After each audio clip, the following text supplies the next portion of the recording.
This is not meant as a disparagement to anybody who may be on the call, but we really need to focus on those who are participating in the justice process. This is not about judges, it's not about staff. Yes, they are stakeholders, but primarily we need to design these systems for those who are coming to our doors, who we want to engage in the courts because we want them to have a remedy. And so anyway, we have two rock stars in user-centered design in the courts who are going to speak to us. So I'll be posting some things in the chat, but please ask questions along the way, and take it away, Stacy and Sarah. Thank you. I just lost my, there we go. Well, thanks for joining us today. We're here to share our usability testing of Utah's online dispute resolution platform.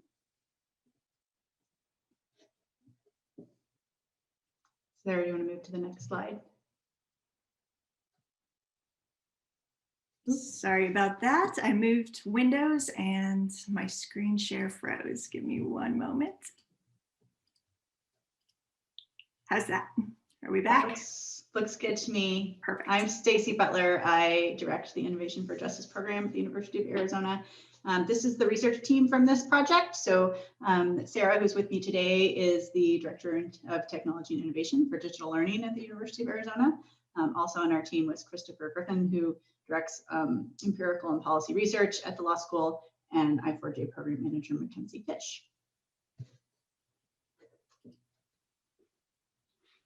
And what we're going to cover in today's session is a brief overview of what user experience, or UX for short, is, why it matters generally, but especially why it matters for courts. And we'll talk to you about how we conducted our UX evaluation of Utah's ODR platform and leave you with some UX strategies that you can use. Thanks, Stacy. So what is UX? The field of UX, or user experience, it's focused on improving an individual's perceptions of their interactions with a product, service, or system. So good UX involves ensuring that users find value in what you're providing to them. When you think about your favorite product or service, there's probably reasons why you love it. It might be relaxing, it might be fun and engaging. Whatever it is that appeals to you, that experience probably feels seamless and intuitive and almost as though it was tailor-made for you. And that's because it probably was. Many successful businesses only launch a new product or service after repeatedly testing and refining it with their customers or users first. So how do they do this? UX best practices encourage us to think about and involve our users from the start. So the final product that is made is useful and usable to the people who need it most. It's not good enough to make educated guesses or assumptions about your users. Successful user-centered design involves a data-driven iterative process of research, evaluation, and design. Together, they focus on understanding the needs and motivations of your users and stakeholders, identifying challenges and obstacles, and co-designing solutions to problems that result in a better overall experience for all. UX matters because people take note of poor experiences. A favorite quote of mine from Jared Spool, who's a usability expert, is good design, when it's done well, becomes invisible. It's only when it's done poorly that we notice it. And I think you can agree that that is so true. Think of the last time you had bad service somewhere. You can probably remember every detail of the offensive experience. You probably mentioned it to others and declared that you'd never go there again or repeat that experience again. And you're not alone in that. One study found that up to 88% of website users are less likely to return to a site after a bad experience. So not taking a user-centered approach can result in experiences that are less than desired. Here are a few examples of sites in which the user experience was perhaps not prioritized. Got a little bit of an overwhelming design here. Some accessibility concerns with this one. This one is my favorite. The boxes are actually moving around as you try to click on them. They might dart away from you. So while you might not even think about a pleasant experience, you definitely will notice poor experiences. And once you fail your audience, they're not going to stick with you. If people don't like your website or can't figure out how to use it, they leave. While poor UX can hurt a business's bottom line, it has much dire impacts when we're talking about court technologies and legal services. Stacy? So that brings us to, why does UX matter for courts? Let's take the issue of debt collection. So this is the most common type of civil litigation in the United States. 24% of civil cases in the United States are debt collection lawsuits. They total over 4 million lawsuits nationwide. And in less than 10% of those cases will the defendants have counsel. In some jurisdictions, 70% of debt collection defendants do not respond to their debt collection lawsuits. The system failure is attributed in part to the structural barriers that Americans experience when attempting to interface with the civil legal system, which has been primarily designed to facilitate in-person appearances that limits access for those with inflexible work schedules, transportation limitations, medical issues, caregiving demands, or disabilities. So these defendants who are opting out of engaging with the system are essentially would-be court users who view court as a product they are not interested in. Over the past decade, courts have resolved more than 70% of debt collection lawsuits through default judgments in favor of the plaintiff and against the defendant. In short, courts already have a usability problem. So the rapid integration of new technologies during the rise of ODR and now due to the COVID-19 pandemic presents both risk and opportunity. If courts don't engage their users in the design and launch of new court technologies, the structural barriers inherent in our existing legal system will just carry over into the new technology. But we can also use the design and launch of new technologies as an opportunity to reimagine our civil legal system to meet the needs of its users. So our research with the Utah State Courts gave us an opportunity to work with a team of court stakeholders who wanted to leverage that opportunity and explore whether and how their ODR platform works for its intended users. At the time that we started this research project, Utah was piloting the first bespoke ODR platform in the United States. It's for small claims debt collection cases in 3 counties in Utah. And their stated goal was to increase access to justice. Utah court stakeholders shared with the research team that the current platform was falling short of their user engagement goals. Only 36% of defendants were actually logging in to join the case in ODR, and in those, half of them were not reaching resolution. Because of the low percentage of defendants who actually join Utah's ODR platform, we realized there were probably obstacles occurring in the user experience prior to signing on to the digital system. So we decided to extend our study to examine the full user experience from the moment the defendant receives that paper summons and affidavit. So to that end, these were our research questions. Is information about using ODR available to users and easy to find, understand, and act on? And would design changes to specific components of the ODR platform have an impact on user behavior? To answer these research questions, we evaluated the usability of Utah's ODR platform. Usability is simply the ease with which a target audience can use a product to achieve a specific goal, and it plays a large part in overall user experience. For this study, we used the most powerful type of usability testing: in-person, moderated, observation-based usability testing with the Think Out Loud method, which entails representative users using the site to complete a realistic set of tasks while narrating their thoughts and actions. With this form of usability testing, you can immediately identify where people are struggling and even often why. Results from the baseline test produced a benchmark measure of usability against which future prototypes and redesign changes can be evaluated. In our case, we collected data on error rates, time on task, task completion rates, and subjective evaluations in the form of post-task satisfaction ratings and post-test surveys. Our observation-based usability tests simulated the ODR experience from the perspective of a defendant in a Utah small claims debt collection case. So that's our user. We conducted the baseline usability test with 8 participants who were representative of national demographic data on individuals with personal loan debt.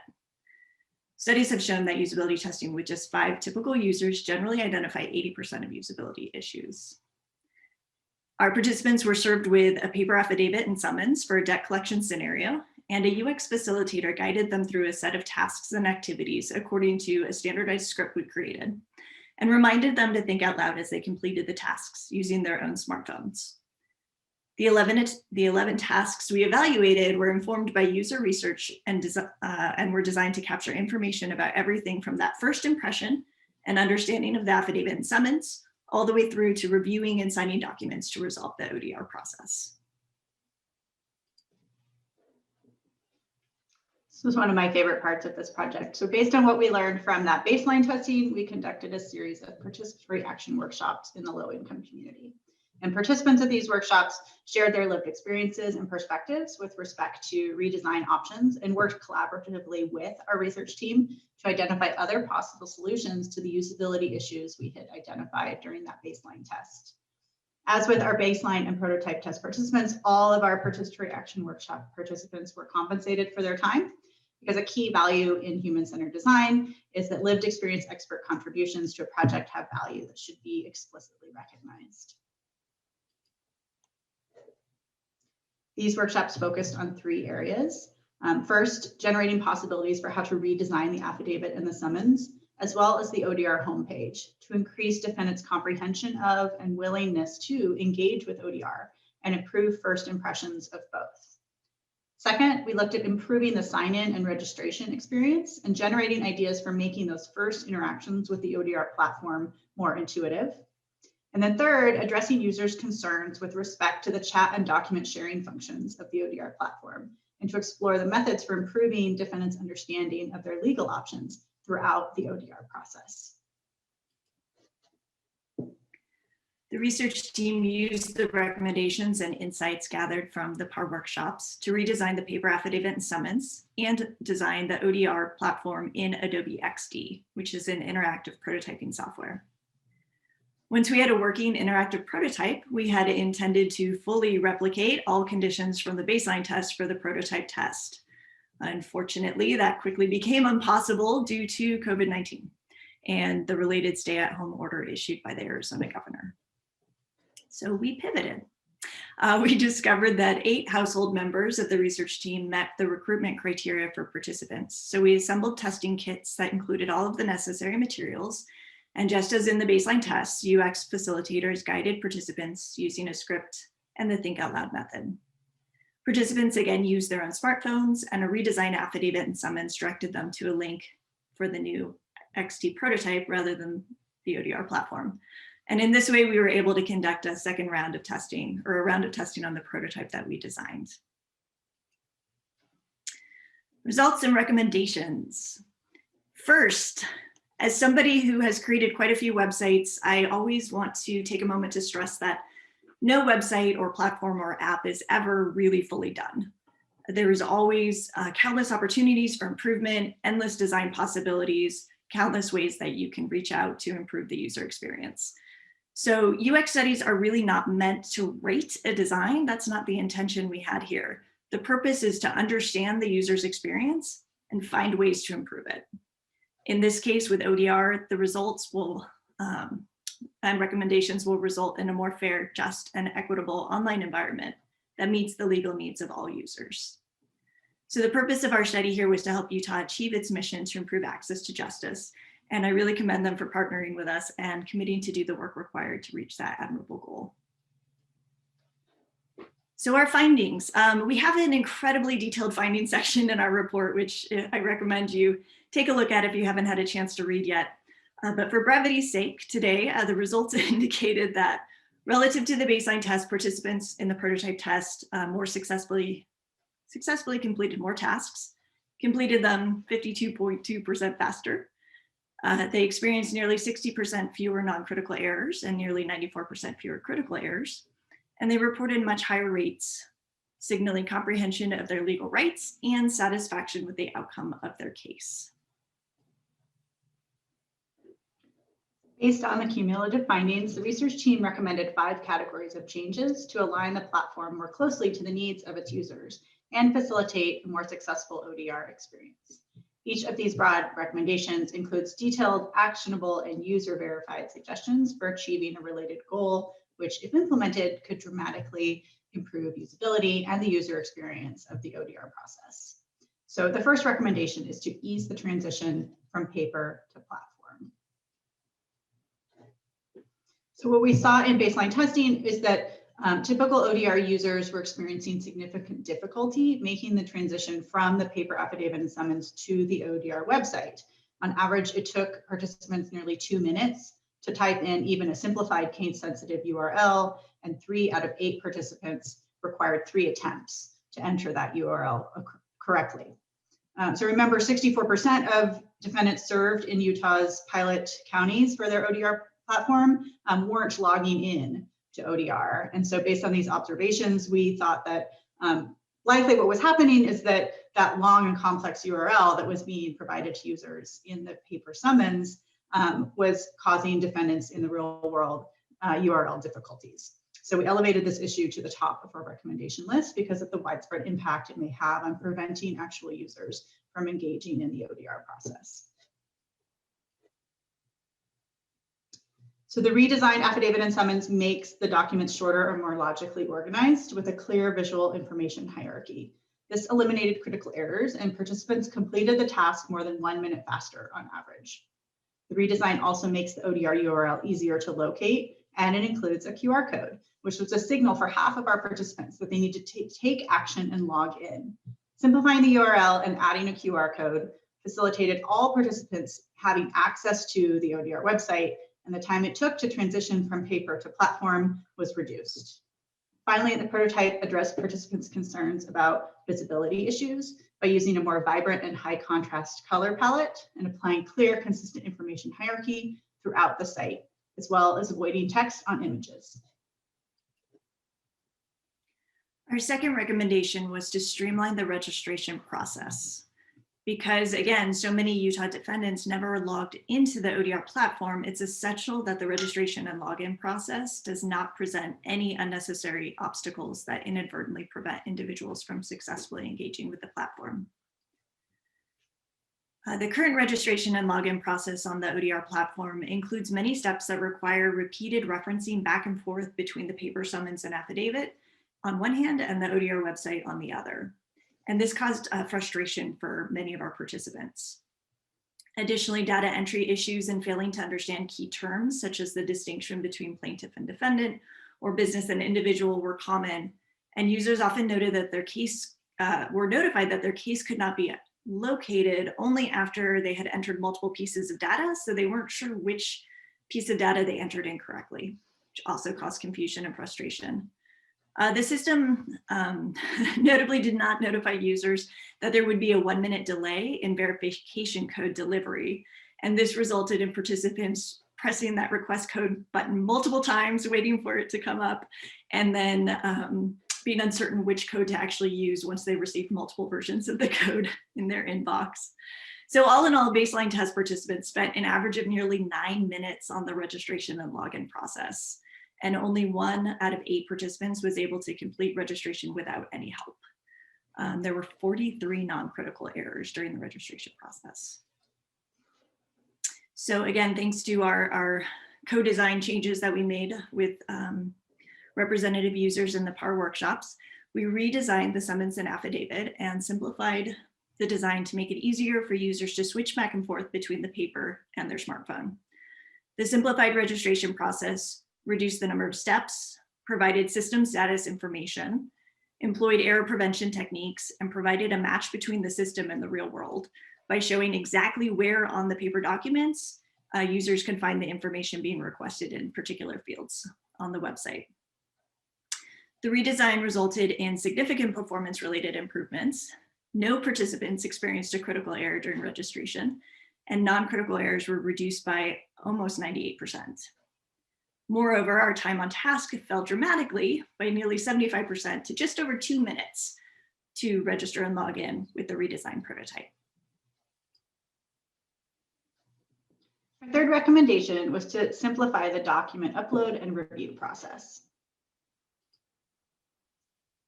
Figuring out how to upload documents was not intuitive for baseline test participants. Many users struggled to simply locate files on their phones in order to upload them.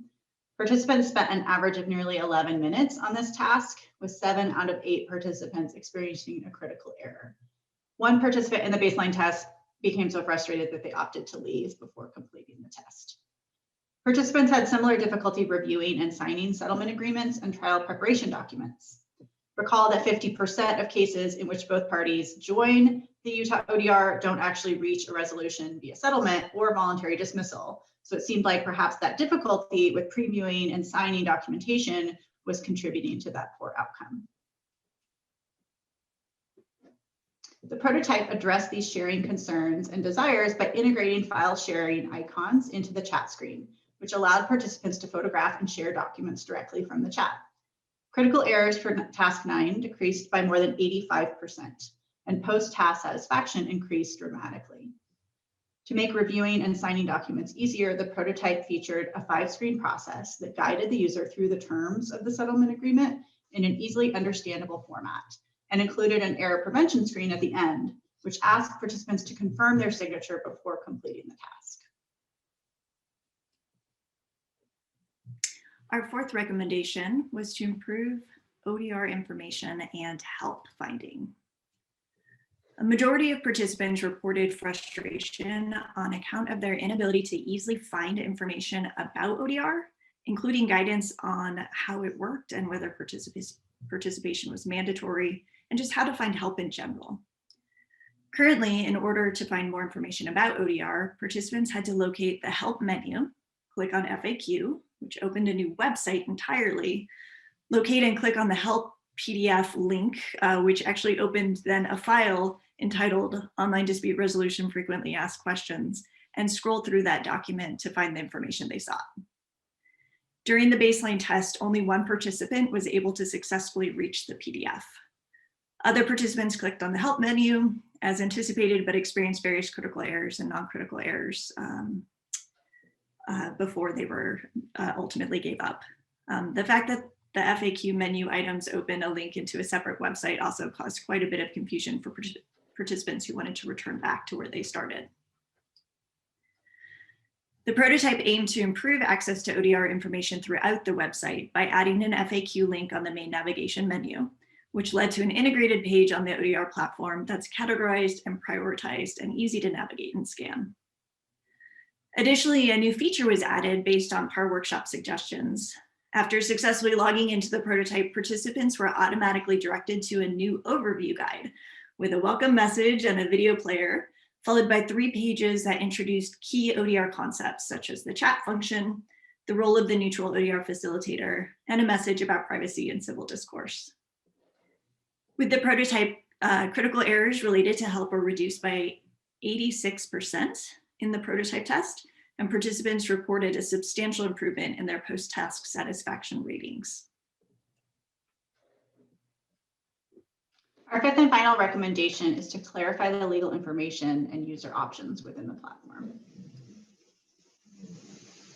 Concerns about lack of access to or understanding of legal information were expressed by participants again and again through this multi-phase testing process. A number of users felt overwhelmed by the quantity of choices on this defendant answer screen, or they were confused by their options. Participants spent on average over 3 minutes selecting a response and explaining their choice, and several individuals expressed a lack of confidence in their selections. With baseline data and input from the PAR workshop participants, our research team placed emphasis on clearly communicating legal information and options throughout the experience. The XD prototype included an overview guide that provides information about legal options. At the end of the overview guide, participants are asked if they would like assistance responding to their claim. If they choose yes, they're directed to a new claim response tool that helps them craft a response by answering a few short yes or no questions. Participants in the prototype test were less confused by these yes or no questions asked by the claim response tool and took less than half the time to complete the task. UX research testing and design should be an iterative process, and more research can always be done. During the course of this study, we gathered suggestions for additional features that could not be tested in our XD prototype or that emerged in prototype test feedback for future evaluation. These recommendations for further study are all discussed in our report. And we recommend that whenever major changes are implemented, follow-up testing be included to identify and address new usability issues, as well as to demonstrate any changes benefit ODR users. The findings from this study demonstrate that ODR users want accessible and transparent information about how ODR works and what their legal rights and options are within an ODR platform. They also want a platform that is responsive, simple, and has the look and feel of other mobile-first online consumer spaces that they use on a regular basis. Implementing the recommended updates should result in a user experience that is better tailored to the needs of defendants in small claims debt collection actions in Utah and nationwide. The findings and recommendations can inform Utah's efforts to improve the overall usability of its ODR platform, with an eye toward improving adoption and completion rates before it provides statewide access in the near future. The most important conclusion to come out of this report is that users are ready for online courts. When asked whether they would prefer to access a website or physically appear at the courthouse to resolve a dispute, all but one of the participants across both rounds of testing responded with a preference for a website. The challenge and opportunity now is to integrate human-centered design into the expansion of ODR. As a national trend toward more ODR platforms accelerates, driven in large part by courts' needs during the COVID-19 pandemic, our civil justice system should commit now more than ever to principles of human-centered design and usability testing to promote fair, just, and equitable online environments that meet the legal needs of all users. So, some strategies you can use if you're interested in UX. With a little background information and some planning, anybody can glean insights from various forms of UX research. Here's some ways that you can get started if you're interested. You can do some desk research, as I like to call it, which is things such as reviewing website analytics to see where your users might be dropping off, going back, getting lost. Or you can reach out to your help desk staff or support staff personnel to ask them what are the commonly asked questions that they received. They're a wealth of information and knowledge, and I always encourage people to learn from their internal stakeholders as well. You can also do some light user research, such as user interviews, to better understand the motivations, needs, and challenges your users are facing. Be sure that when you talk to users, you really do listen to them as well. And observing users using your site with their permission, of course. It's kind of an observation test light, but even just watching people use the site as they would naturally outside of a strict formal usability test can be very informative, just to see the different ways people navigate and seek information. And then finally, of course, you can conduct a full usability test like the one we shared with you today. There are a lot of resources available to help you, guide you through this process. These are the three I typically recommend to people who are interested. Usability.gov is the leading resource for user experience, best practice, and guidelines, serving practitioners and students in the government and private sectors. The site provides overviews of the user-centered design process and covers related methodology and tools for making digital content more usable and useful. 18F partners with agencies to improve the user experience of government services by helping them build it by technology. They also have a very thorough user experience design guide with useful resources. And then the Nielsen-Norman Group is a world leader in research-based user experience. In fact, Don Norman, one of the namesakes, even coined the term user experience in his early days at Apple. So definitely check out those three resources to learn more, or you can certainly reach out to us at I4J and we'd be happy to talk about our experiences and share some more tips and resources. Oh, thank you, Stacy. Thank you, Sarah. What a great presentation. So maybe you could tell us a little bit about, I believe that you're now doing a disability study of the ODR platform in Utah. Is that accurate? No? Okay. Somebody is. So I know that they're looking to do a disability study on their platform as well. So that was one of the questions that was asked. Another thing that I just absolutely love that I heard from Michigan is that, and this was before COVID, but we will eventually get out of COVID, that they would just go to a coffee shop and they would buy people a coffee, you know, if they would sit there and go through their website and let them observe. So this doesn't have to be expensive. It doesn't have to be extensive, but you can definitely do it. I posted in the chat the link to the study, but one of the things that I love about your study is that it applies not just to ODR, but virtually any system that we would do in the courts. So thank you, thank you, thank you. There was a great question that I can't wait to hear your answer on, about any efforts to make the US less court-like. I love that question. I'm not aware of any courts that are actively exploring how to make themselves less court-like, but that's to me like the most exciting thing about the opportunity spaces provided by justice sector technology, and in particular ODR, is that we really could reimagine in a really new way. We could reimagine what dispute resolution should look like and feel like for our users. Great, thank you. So I'm a court person, and I go to my chief judge and I say, I'd really want to do this usability study. And the chief judge says, well, we know what people want. How do I respond to that? How do you know what you know? There are a lot of assumptions that get passed on as knowledge when it comes to usability testing. And I just encourage people to acknowledge the fact that there are a lot of built-in assumptions and biases, and that the most important step is to acknowledge that and do a discovery that really starts from the beginning to try to understand what the true user experience is. When people are really resistant, I often encourage them to wear the hat.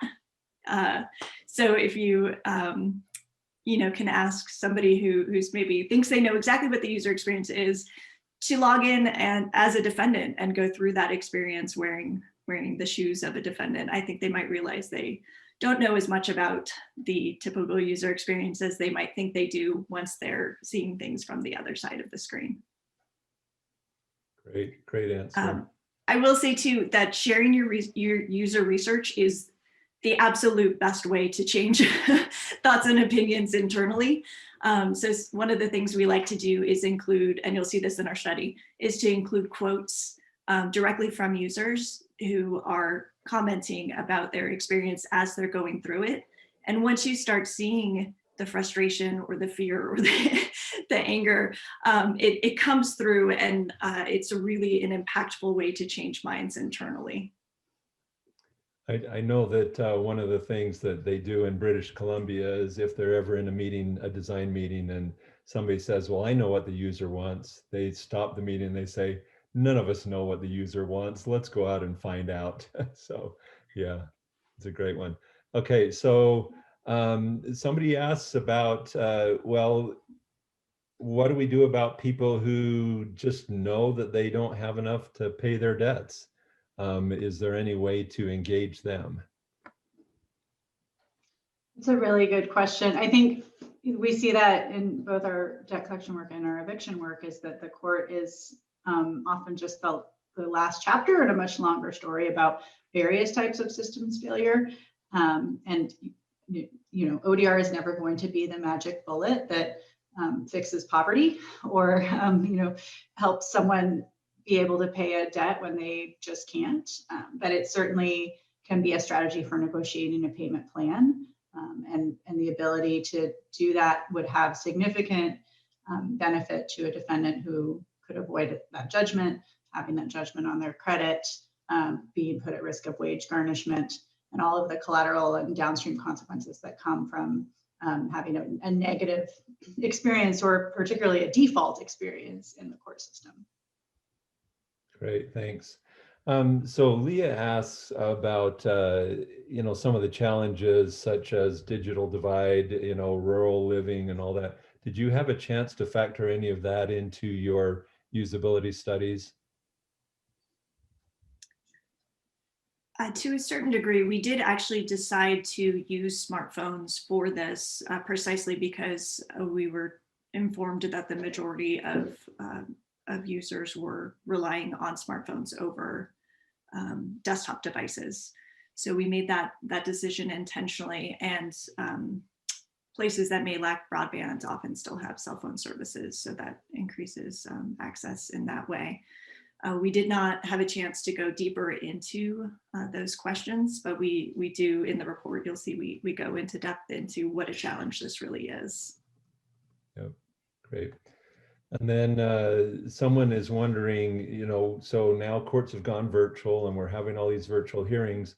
What is the prospect for ODR as a result of that? Do you think people will be more engaged with ODR, or do you think they'll just say, I'd rather just appear virtually, or how's that going to play out? And I know this is a crystal ball question, but you two are probably best qualified to answer that. I was about to use the exact phrase, crystal ball.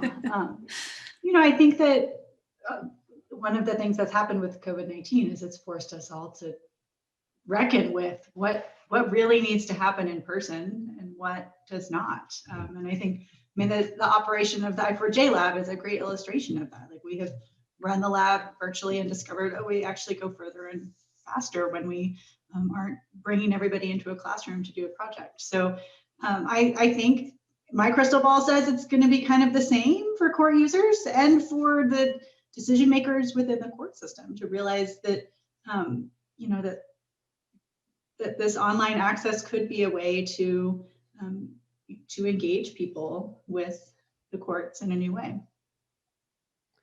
I will say one of the things I love about ODR is it's yet another door into the courts. And so it's not like we need to start closing doors when we open other ones. We can leave them all open. And so whether that's virtual hearings or ODR, I will also do my best to quote one of our fellows, Richard Susskind, who says that, you know, with virtual hearings, all we've really done is we've just taken the physical experience and just dropped those into Zoom. And that's not really, you know, making a significant change in the way that people can access the courts.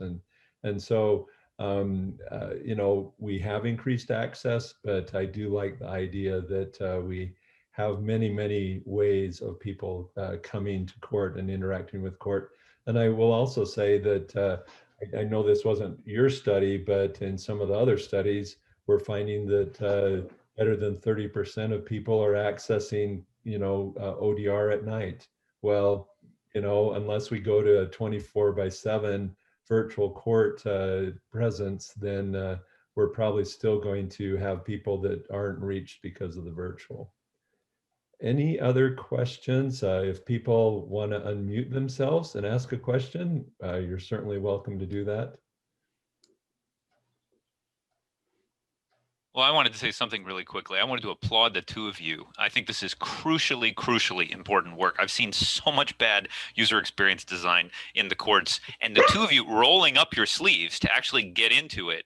I think, you know, Margaret Hagan has been doing some of this work. I think Shannon Salter has been talking about human-centered design in legal services.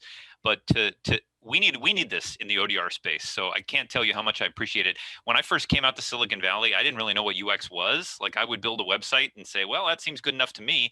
But working with user experience professionals, there is so much good thought and expertise behind this field. And it's extremely important that we start to apply it in ODR on a more systemic basis. So I think maybe Paul tipped the cards to you a little bit. You may have a disability study in your future. Maybe he knows something that you don't know. But please continue to do this work. I think lots of these court ODR programs, particularly the courts where they're building it themselves, they don't have a CXO on staff. They don't have that expertise. So thank you so much for this. I think that this report is going to be like gold for those of us who are rolling out court ODR programs in other places. So thank you. Does anyone else have any comments for Stacy and Sarah? All right, please, can we give them a round of applause? Oh, Meyer, we'll do the applause first. Thank you. And then Meyer, what did you want to say? Yeah, so since we've been operating the ODR program for the LA Superior Court for now 3 years, we do have a little bit of experience with the user experience. We tried to set up a website that was easy to understand. We get people calling in. Well, the first contact is a call in, and we get notification, they call and we respond. And I think there needs to be a human voice at the other end to respond to a lot of people who are completely confused. They've just gotten served with papers. They're frightened, they're scared, they're out of a job, they don't have money, they can't get it resolved. Our biggest problem is it's not the tenants that don't want, or the debtor that isn't ready to mediate, it's the other side. And the biggest question I think we have is whether the courts can adopt a rule to require creditors to mediate with debtors. If you don't have a required, before you go to trial, if you don't have something compelling the creditors to do that, they're saying it's a waste of time. I was just wondering if they ran into this problem in their studies. Have you encountered anything like that? The Utah ODR platform is you have to opt out, and I think that generally they have pretty low opt-out rates among plaintiffs and defendants. I'm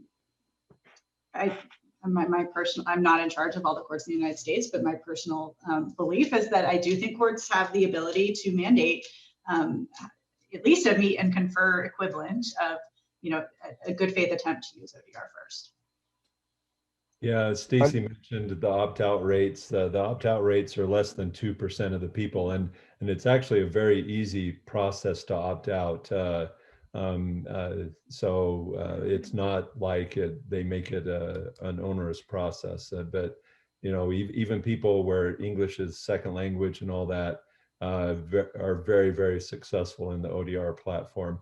And I will say, I don't know that Stacy or Sarah covered this in the report, but people are actually coming to court better prepared. If they're unable to reach a settlement in ODR, they come to court better prepared because they've been through the experience. And it's been amazing to watch that, to go to a Utah court and actually watch that in action.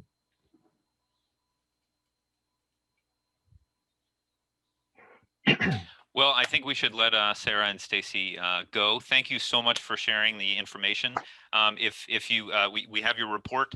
If you have anything else you'd like to distribute, please let us know. We have recorded this session, so we'll post that and I'll share the link with the both of you. But thank you so much for your great work. Please keep it up.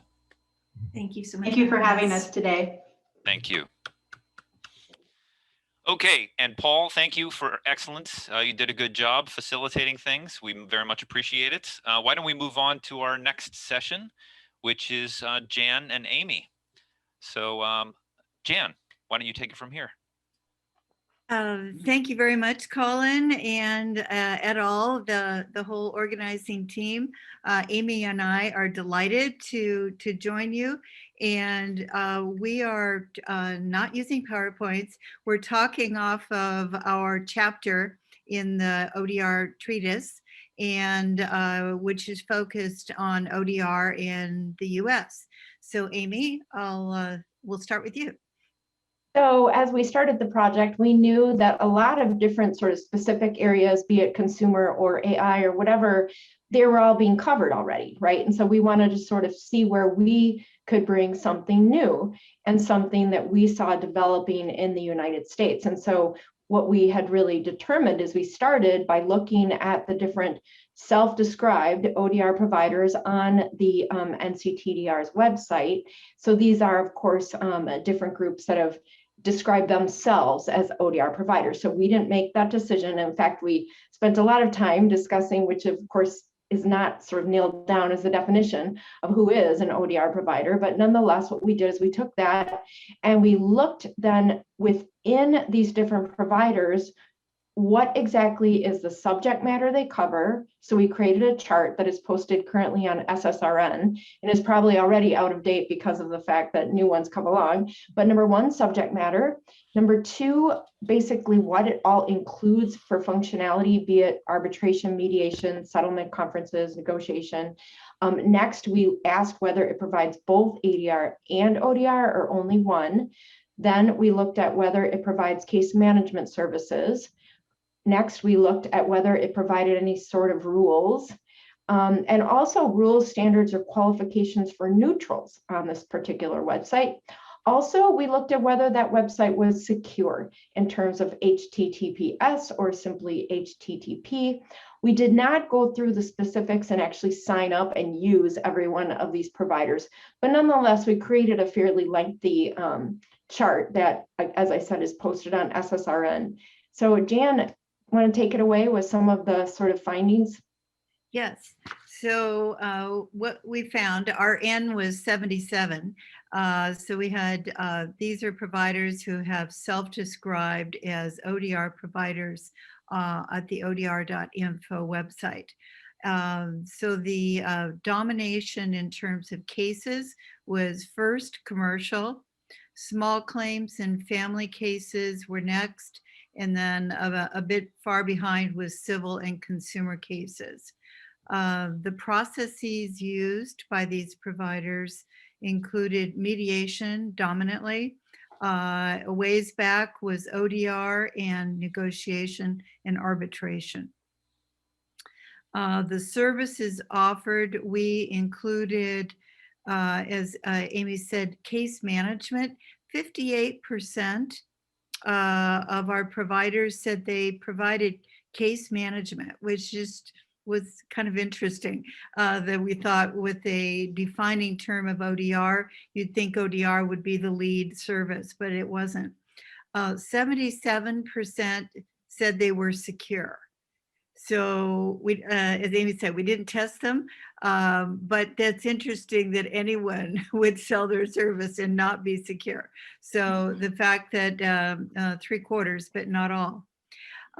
As we talked about, ODR is not defined at the site or yet. I think there's a lot of thought about what does definition get for us. Do we want to be over-inclusive and include Zoom? And there are pluses and minuses to doing that. Or do we want to be more restrictive? Because I think the other issues that we've talked about yesterday and today is the whole notion of standards and metrics for good service, and the UX piece that Stacy and Sarah just shared. Again, who is an ODR provider? What is ODR? Who is affected by that decision? Who would be subject to any kinds of rules, certification, anything along in those ways? So I think as the question gets wrestled with in the next couple of years, it will make a big difference in who reports themselves or decides what's the plus of getting my brand established and marketing my services, or do I want to kind of sit under the radar screen so that the certifiers don't come after me? So I think the issue about online options, who is providing these services, what kinds of cases they're addressing with, are all open questions, but that we're trying to get our sense of what's the existing status quo. Amy, do you want to add something on there? Yeah, well, and part of our whole thought process and what we were noticing is just there's definitely a zest for innovation, right? And you see an expansion of the types of services offered and an interest in being part of this space. And so that was also part of it, which really kind of dovetailed with Jan's work with dispute system design. So perhaps sort of you want to bring in the dispute system design piece, because we brought this in as well in our chapter, focusing on innovation and attention to dispute system design. Mm-hmm. So as I've already shared the framework that we were using for system design this morning, and as part of the PowerPoints that Colin posted, the last couple pages give the examples of ODR, examples from the US that we thought would help illustrate the diversity of providers, their identity, their services, their focus. And so we picked eBay as online commerce, courts. Thank you for the court coverage. We used Nextdoor, social media, and then we looked at Kleros, which is dealing with disputes in cryptocurrency. And so looking at the goals, so we've been talking about goals for 2 days now, thinking about eBay's fast and fair. And I think there was a real highlight to that yesterday in talking about, are we motivated by efficiency, or efficiency is nice, but equity is better? And as I raised the question, is there's a trade-off between those two. So if we're going to make it a little less fast, so we can have the review process and monitoring to assure there's equity or fairness, some sense of fairness, that is a choice. And if you're a court that is being budgeted according to your efficiency measure only, then you're going to be motivated in a different way than a court that has a more expansive view of user experience as well as efficiency. So courts, certainly from what we're looking at, are focused on efficiency. With the California courts, when we had our 30% budget cutback a few years ago, it was really painful to lose a lot of services. So the efficiency streamline is really an important piece, but so is the sense of justice and the user experience. The Nextdoor Media, I don't know how many of you are members of Nextdoor Media. So their focus on dealing with fake news and bullying and trying to promote civility, politeness, and neighborliness. Now that's a whole different set of criteria to assess and measure as the goals. And then Kleros is focused on fair, transparent, and scalable. So they want to be able to serve a much broader public and being self-administering. Okay, I just pushed something accidentally. And I'm just seeing a lot of people who aren't here. Let's see if I can, there we go. Okay, a few more faces.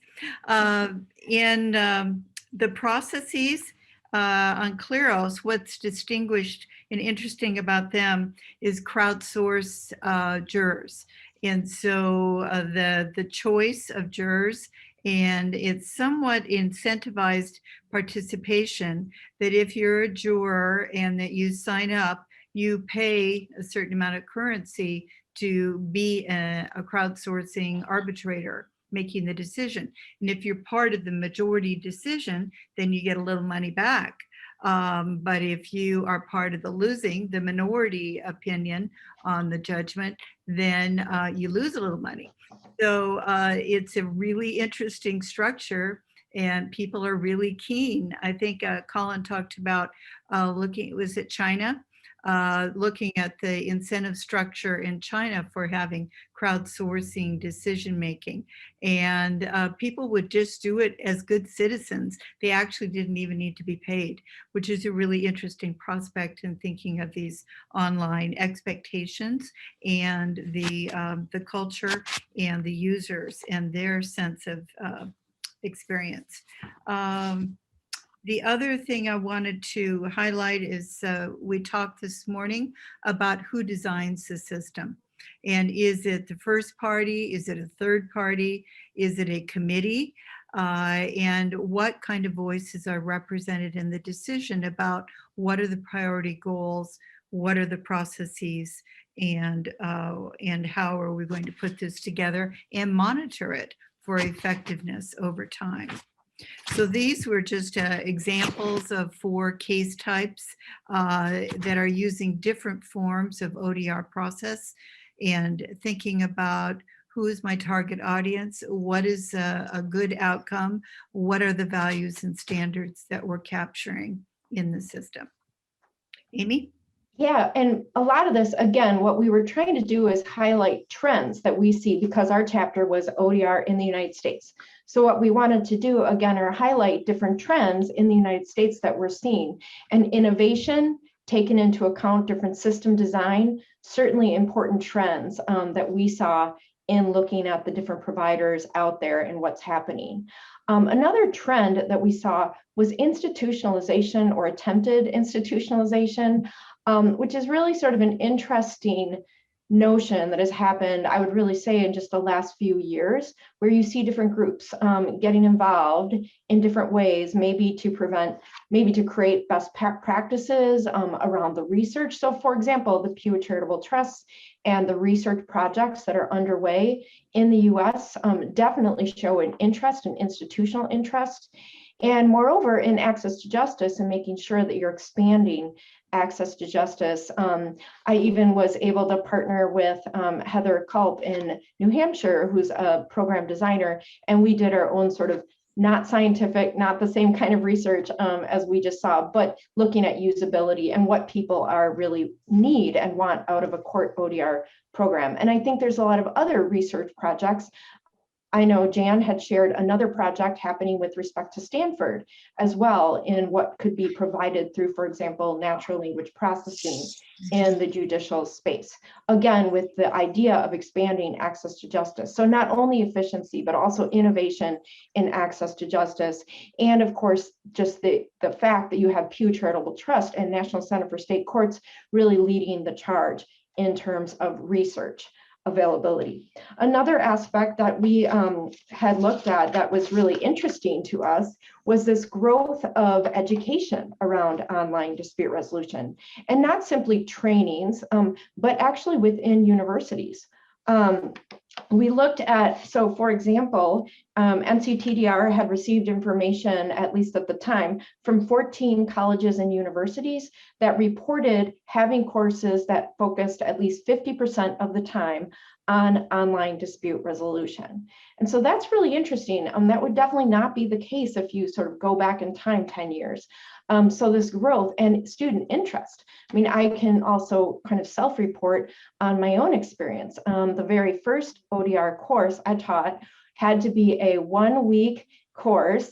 Colin remember this because I made him fly out to Colorado, and we had to do it as an augmester because it wasn't a real course, right? So it had to be like this 1-week thing in August, and only the diehard students who actually wanted to come to school early took the course, and it was 1 credit. You know?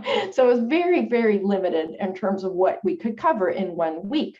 So now what are we seeing? Well, at University of Missouri now, I actually am teaching 2 sections. I have an LLM course. I call it dispute resolution in the digital age, so I avoid the definition issue and can cover a lot. And then also a JD version. And both of them have long waiting lists. You have a lot of students that are very much interested. And it also includes dispute system design because the students each take up their own project. And then during the course of the semester, as they learn all about different technologies, and we do quite a few exercises using different technologies, so they get that usability testing. I'm actually provide feedback to the developers, which I'm sure is helpful to the developers as well. But then they create their own projects by the end of the semester. They don't actually have to do the computer coding, but they write a research paper and do a presentation on their system, seeking a better way using technology to prevent or resolve a particular type of dispute of their choosing. So you're seeing dispute system design and technology within education. And I know, Jan, you also have experience with how ODR education has grown. Yes. So over the last few years, Colin, God bless him, has been a guest in classes and then co-taught with me at Stanford. So we've been teaching system design and ODR as a combination deal. And we also co-teach at Santa Clara University, similarly doing system design and ODR. And we go through a number of, I'll talk about 2 pieces of it. One is we look at examples of synchronous and asynchronous, verbal versus audio, and really try to give students a sense of the differences and how I would resolve this dispute online. How does it feel, the same or different if I do it on Zoom or by faxes in the olden days? So really trying to give, because this is an experience question. People think intellectually, oh, this would be a better process, or I wouldn't want to go online for that, which was the view on family law some years ago. And now they flipped it and realized, I would rather not be with my estranged spouse in the courtroom. I rather would do this online. So giving students that experience, most of them have it already from all their lives. And so really sharing with them the array of processes and the experience of using them. So we do that with the exercises, and then the other piece that makes it experiential for the ABA issue. And then also we have them write a research paper. And so the paper, of course, needs to use the framework and system design, but highlight the elements they believe are most relevant. And they need to describe the happy path. So if all works well with their proposed system, how does it work? How do you get from A to B to Z? And then the key performance indicators, trying to indicate what are the metrics for assessing whether this process, this system is effective. The topics they come up are wonderful. It's great for teachers. They start at landlord-tenant and divorces, voting rights, how to resolve disputes in a startup. So an internal business question, SBA loan disputes, airlines, ORCA, the online resolution of commercial airlines. So students really have come up with really innovative systems that they've been able to sketch out and say how they would assess them and monitor their effectiveness over time. So writing the papers, then hearing the students think aloud is really very heartening. So I think on the education front, more students are having these courses available, both the law and technology version, which Amy has been teaching, as well as the more experiential system design perspective that Colin and I have been doing. Yeah, and I would just add, similarly, mine also is the sort of, it is an experiential course under the ABA's rules. And I would just add that I think it, again, the themes, right? So the themes of the chapter being innovation, being this growth, being institutionalization as well. But with respect to the students, what I'm seeing is amazing innovation, because some of the papers like Jan shared, I mean, they come up with just fantastic ideas. And I know one of my recent LLM students now, she worked on a project that had to do with campus disputes and using ODR for those campus disputes. And she's furthering that with gusto, and actually just recently obtained the fellowship at William and Mary for AI in the courts. And so that's really exciting to see students really interested and involved in ODR and in looking for ways to use technology to expand access to justice as well as efficiency. So it is an interesting sort of development.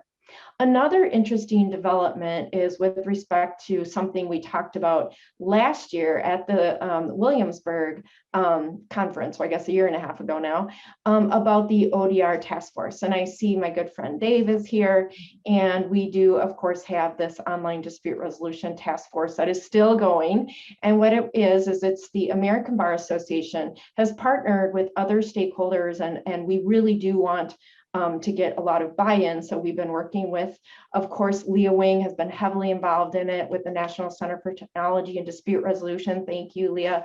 We also have 3 working groups. So just to explain how this is working, because we do in fact hope by the spring conference for the American Bar Association Dispute Resolution section, it is our hope that we'll have something, at least a draft, to circulate by that time in April. But nonetheless, we've been chugging along. And the reason we are taking so much time with it is because we really do want to build a coalition. You know, this is not simply an ABA process. Mirez, who's here, she's been involved in it as well.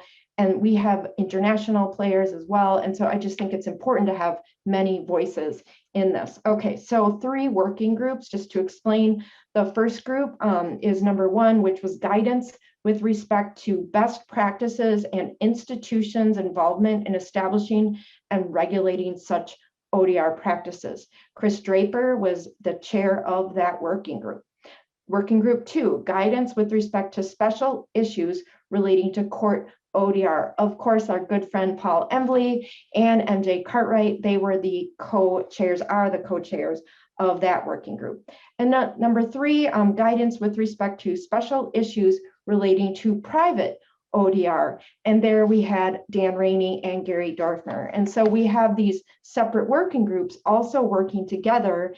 And then I, along with my co-chairs of the ODR Task Force, we of course have Dave Larson here, Alan Weiner was involved, and Linda as being the head of the ABA dispute resolution section. She also played a role. And currently we're trying to sort of bring together the different reports so that we have a cohesive document. But it's hard. It's hard because we want to engage self-represented litigant networks, legal aid networks, engage different people to hear different voices to make sure that we're covering the right bases in terms of best practices. And of course, we've run into the same issue, which is the definition and differences in what even is ODR, which of course is a whole nother session or 3-day session in and of itself. But it does show, at least you see this broad interest and individuals working together. Even the ALI has been involved, and Uniform Law Commissioners, some folks from that group as well were involved in our discussions. So, and all the people who are in on this call who have been part of it, thank you, thank you, thank you for being involved and lending your voice, because we really appreciate it.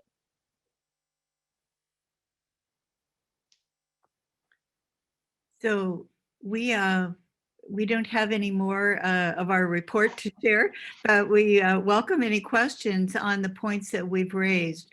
The whole notions of institutional development to support ODR's progress and recognition and experience, reporting, assessment, all those processes that as the field expands. And then any of you that may have other experiences on the education front, what our students are demanding and what it is that we're providing. I mean, I did not talk about, a lot of my colleagues at Stanford are really more specifically in the technical side of AI and are dealing with options on that front, regulating AI and how that fits within the broader civil procedure arena. But we welcome any questions that people would like to pose. There is one Leah asked in the chat. Did you find that many of the, or any of the ODR providers that you've analyzed are focused on multi-party public disputes? So I think there were two. I think there were two who did multi-party disputes.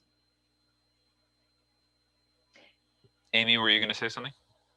Oh, and I was just going to say, and I don't know if Chris Draper is here, but I would say Tract also would be one of the platforms that does work in that space of multi-party negotiation. Yeah, I don't want to hone in on your session too, but the next session we're going to be talking about Peacetech. And I think it is very interesting to look at the parallels between public participation e-democracy software and ODR and some of the software that's being deployed in the Peacetech context to minimize the risk of violent conflict. I think that we use different language to refer to each of these areas, but I do think that it's fundamentally the same challenge. It's just a question of how many parties and what's the scale of the disagreement, what's the final work product that's looking to be generated. So, and I think I do want to sort of add one other kind of appendix, I guess. It's not part of the chapter, but it's something I've been noticing just in the last couple of weeks, is just this growth of sort of legal tech and online negotiation platforms, as well as contracting platforms that are being used by the law firms, and even the law firms are creating them. So Linkletter actually just recently announced that they have a negotiation platform that they'll be using within their own law firm. So I think that's a new development that maybe a limited thing or could really grow, but you're seeing kind of use of, in some cases, AI as well, but being used within these proprietary systems by individual law firms. And that is also very interesting to me, is to watch how that develops. We talked yesterday about AI, and I found that was really interesting about Ross intelligence and how, you know, the concern that this is going to take away the jobs of all of these young lawyers. What about some of these other platforms, especially the proprietary inside the law firm platforms. So I do think that's another sort of interesting piece. The other piece on case management also, in the sense of, the ABA Tech Show, not the one through the dispute resolution section, but the larger kind of ABA Tech Show. I went last year just so I could really, in fact, it was the last place I went before everything shut down. And it was really interesting to see sort of all these different case management systems and bill payment and timing kind of programs out there, and some of which somewhat think they are ODR, but that's a question. So that was really an interesting thing we saw with the chart as well. Yeah, and Amy, I know you sent me a link earlier along with Nicholas talking about this new software that they're using for contract creation within firms that actually captures all the data in the contract in structured format to make it easier to train algorithms later. I know some of us on the call know Zev Eigen well, who was a law professor at Northwestern for some time, but now he's back in the private sector. And he's an expert on how to use data science to improve the functioning of the law. And he's working on a couple different initiatives in partnership with firms. So the big firms see where this is going and they want to invest in it to get ahead of it. So I agree with you. All of this technology is breaking out in different areas. I think the ODR circle overlaps with some of these other circles, but we're definitely going to be able to learn from innovation in these other areas. Paul also noted that Michigan is looking to allow multi-party participation, I think, in some of their software, which I think is interesting. But Josephina has a comment in the chat. She said there was a mention of court efficiency. Court efficiency is partly based on how many cases are disposed of.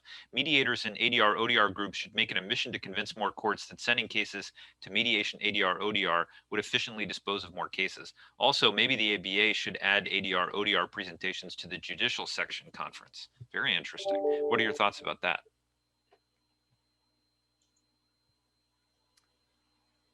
I think being responsive to where these various stakeholders care.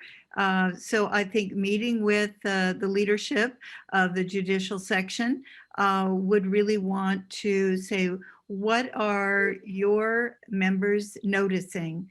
What are their concerns about where we are or where we're going, and how can we share this? Because Colin, I know you've been talking to these sections for years and they just kind of shake their heads and say, not in my court.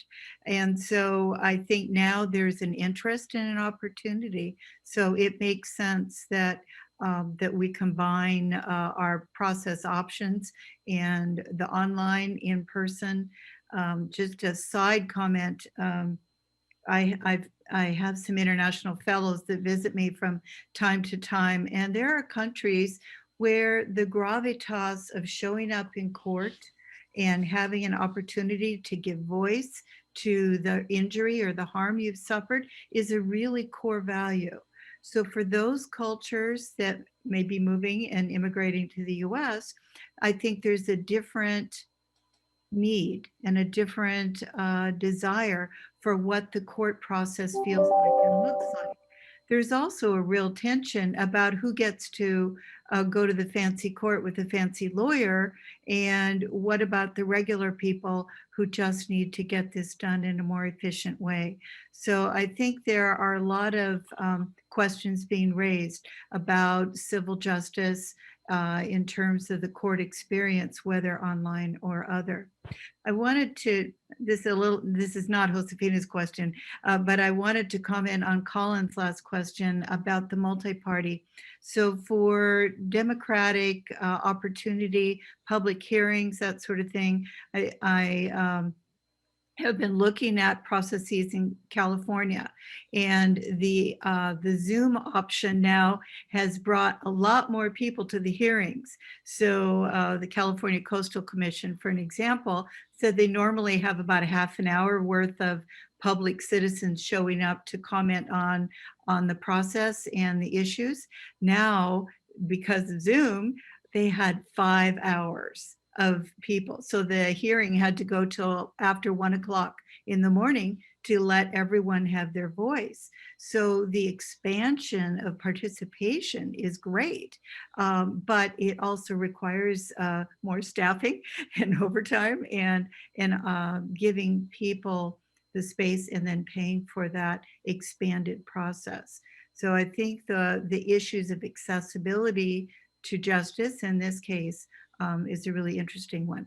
Amy, I'll let you go back to speak to Josefina's question though. Oh, well, which part? Now I was agreeing with you on. Well, I will say, I'll Yeah. just piggyback on that. Again, Yeah. I want to build on both Oh. of these pieces. The first thing is, my uncle used to be the executive producer of ABC News in the 70s and 80s. And he used to say that there were three men, the executive producers of ABC News, NBC News, and CBS News. They decided what everyone was going to chat about at the water cooler the next day because they controlled the media, in essence. And he bemoaned at the time in the 80s that the line between entertainment and news was shifting. And there were many more voices. The cable news people were coming in and they were starting to kind of cloud the issue. Well, now we have the internet where everybody with a video camera is now essentially an executive producer for a news program.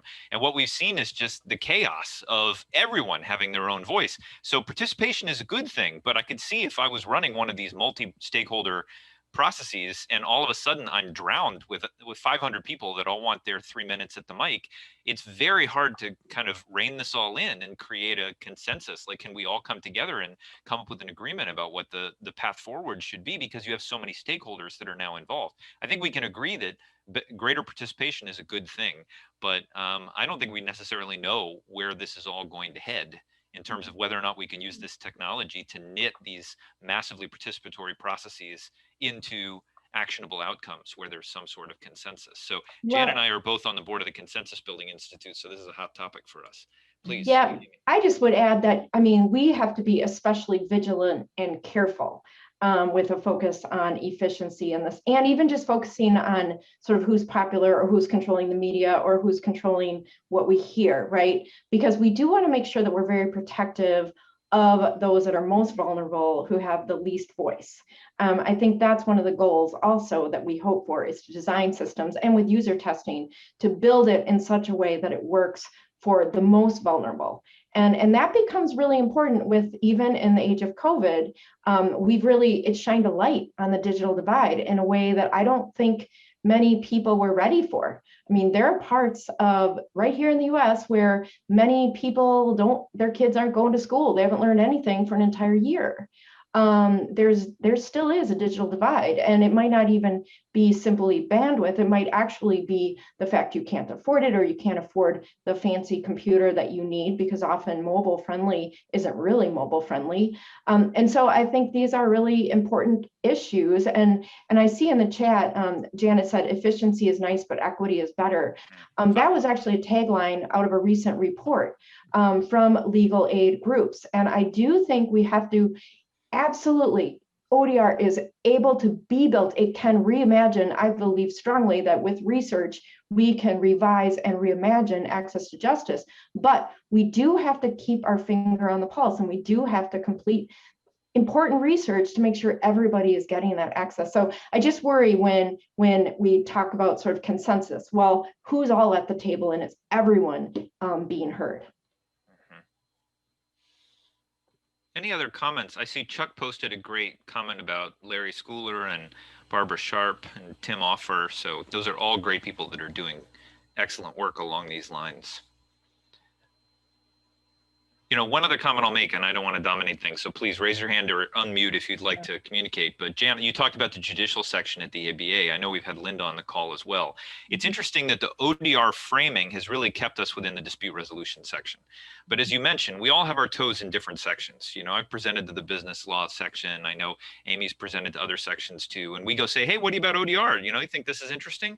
And they're like, yeah, it's interesting. But the way we framed it, I think, really resonates within the dispute resolution community. But these initiatives, these technological innovations are making a splash in all the different areas. And I think that I've had conversations with Paul about this. The way that I feel that the judiciary is trying to shape the definition of ODR, sometimes I feel like, wait a minute, that's too constraining for me. I mean, when I read Richard Susskind's book about online courts and the future of justice, he referred to ODR as a phase in the online court process that he called dispute containment. And I bristled when I read that. I said, wait a minute, no, we have all of it. We have diagnosis, we have evaluative. ODR encompasses the full spectrum. But I feel like within the court tech context, ODR is this online collaborative workspace where parties can come together to try and work it out in advance of trial. which is great. That is an ODR approach, but it doesn't really embrace some of the algorithmic possibilities of ODR. So I think this is going to be a challenge as ODR becomes bigger, is that our definition of what ODR is going to bump up against some of these other stakeholders, and they may have a different, and again, this is relevant in the Peacetech context too, because Peacetech is defining the use of technology, algorithmic and facilitative resolution techniques differently than we do in the ODR space. So this is why the definition is so important, that we continue to fight for the full breadth of what we think ODR means. So I'm curious what your thoughts are about that too. Well, how far does it expand out, Colin? Because you and Ethan and Leah and I wrote our article on the rise of the fourth party and thinking about if, and this is picking up yesterday from the blind bidding and using the different algorithms for connecting packages and negotiating. So we're raising the question, is now the fourth party can be representing the third party, fourth party can be representing either of the two parties. And so you may have agents who are really drawn from the continuum of online processes all the way to human processes. And so if we have algorithms represent, I can get an agent to represent me according to an algorithm in my job negotiation. And it'll assess the NLP, the natural language processing, and determine whether I can push a little harder or re-anchor the negotiation. So I think the complications of having avatars or agents represent any of the first, second, or third parties really makes a much more complicated arena for engagement and ODR more broadly.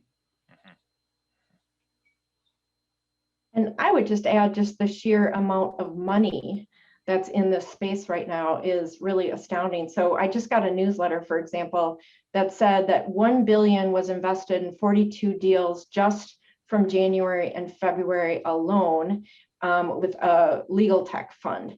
That's one of many, right? So this is just happening everywhere. And so I think we also are just seeing an amazing amount of money that's going into all of these different iterations of legal tech, right? And so that'll be really interesting to see how that plays out. I mean, I think that makes a big difference, right? I mean, if you have the right money behind you, that can also play a really big role in what we end up seeing transpire.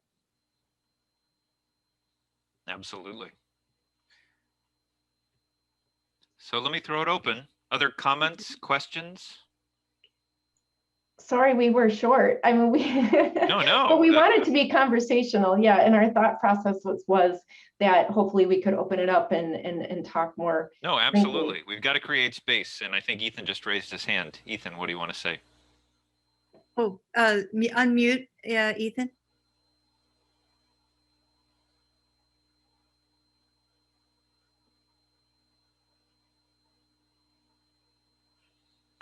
Okay, I think I'm unmuted now. I have my own little test of how ODR is proceeding in the courts, because we read mostly about not really necessarily successes, but we read about experiments and how the courts are attracted to all of this. I live in a suburb outside of Massachusetts, and when we bought our house, they told us that the closing needed to be in the next county, not very far away. And they told us what the address was. And when we got there, I took a look at this building, and I realized that I had taught students a few years earlier about this particular building. And it was the building in which Sacco and Vanzetti were tried in 1920. Well, literally 100 years ago. That courthouse is still in business. It's the small claims court for that county. And its technique for, I think this is accurate, its technique for dealing with technology and the pandemic was simply to close down. So if you had a small claims court dispute last March, you would get it. You would have, well, let's say last May, you would have gotten a notice in March that said, well, the court's closed. We're delaying this for 3 months. And then the same thing would happen, and the same thing would happen over and over again. So I'm just I'm the world's biggest advocate for ODR, but on the other hand, it takes resources, and those resources, even in well-to-do areas, are not always there. Or it's not a priority for the taxpayer. Yeah. Right. Yeah. Well, Colin and Leah, thank you very much for hosting us. Do you have anything else, Amy, you want to speak to? Oh, just thank you. And you guys have just done a fantastic job. It's been really interesting, and I feel like I've learned a lot. So thank you so much. And thank you for letting us be part of this and part of the book as well. Thank you. Yeah. Okay. Wonderful. So can we please give Jan and Amy a round of applause? Thank you. Thank you to both of you and for your contributions to the book. Okay, well, we're in the final stretch here. Let's take our last break, last 15 minutes, and then we're going to come back and have one more panel. And then Ethan is going to give us some sage wrap-ups from everything with all of the key takeaways that we should have identified from all these disparate panels. So take your 15 minutes, and we'll see you back here in a few.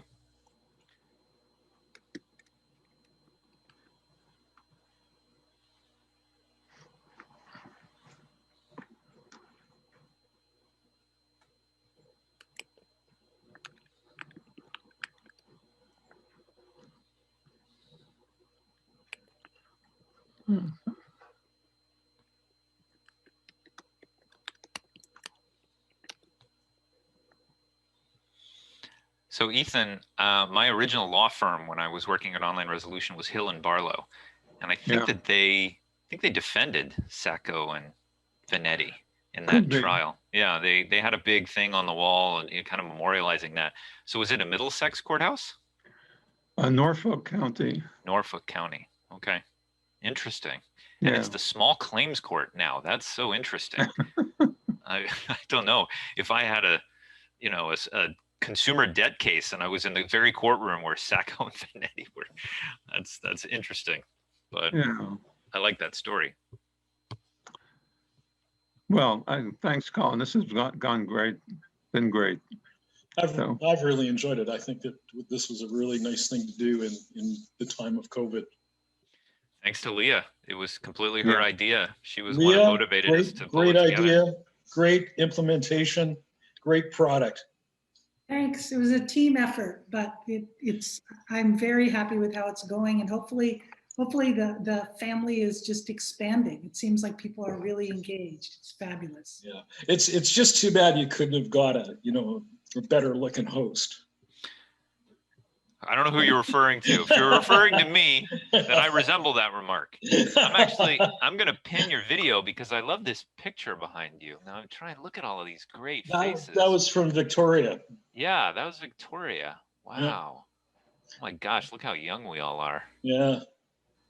That's great. It's May Britt right over your head. Yeah. Oh, sorry. Let me just get out of the way entirely.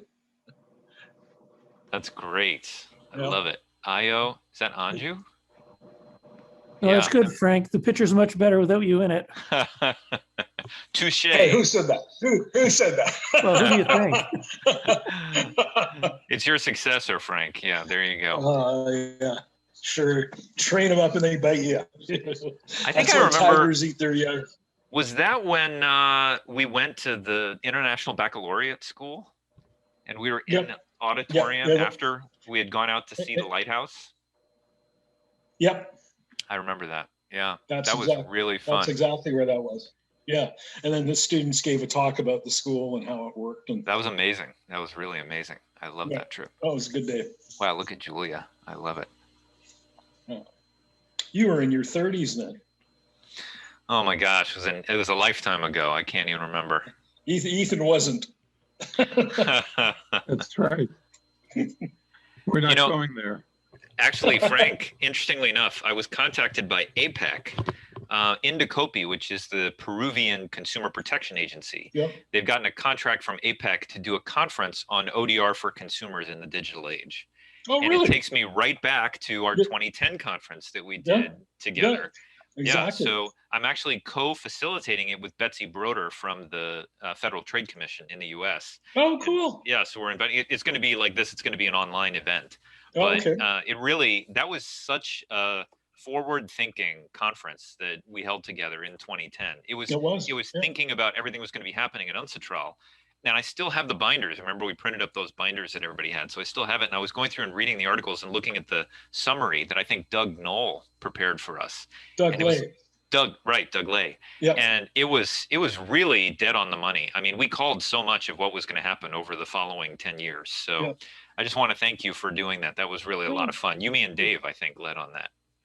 Yeah, it was a lot of fun. And I'm trying to convince Herb that we should get ICANN to sponsor the event after Tokyo and do another iteration. Yeah, come on, Herb. What's your problem? You got all It's that all rolling around, all that domain name money. Problem's budgetary right now. I know. Well, it's funny. I remember Zbynek did his conference in Prague, and it was right across the river from the ICANN event. Yeah. And so we were at, Zbynek, I mean, it was a lovely event, but it was, the 150 people. That's usually the size that these conferences are. So then Gabby Sislak, who's been on the call too, she was doing a lot of work with ICANN. I think she was on their board of advisors or something at the time. And she said, hey, they're having a reception over at the ICANN event. Do you want to go crash it? So we're like, sure. So we cross the river over the bridge and we go over there, and it was a party. I mean, wow, ICANN, that was amazing. I mean, some of these big domainer guys had underwritten this massive, they had a rock band and they had champagne. And I was like, wow, okay, this is a different scale of things here. But I didn't attend any of the meetings. I only ate your hors d'oeuvres, but that was a fun party. We'll have to see what Brian pulls together for a good party in Dublin. That's true. You can have a good party with 150 people in Dublin. There's no question. Yeah. We were in Dublin when I worked for the federal government for the Financial Consumer Agency, and we had a meeting in Dublin, and they got Guinness to sponsor a night. They have a room. Oh, wow.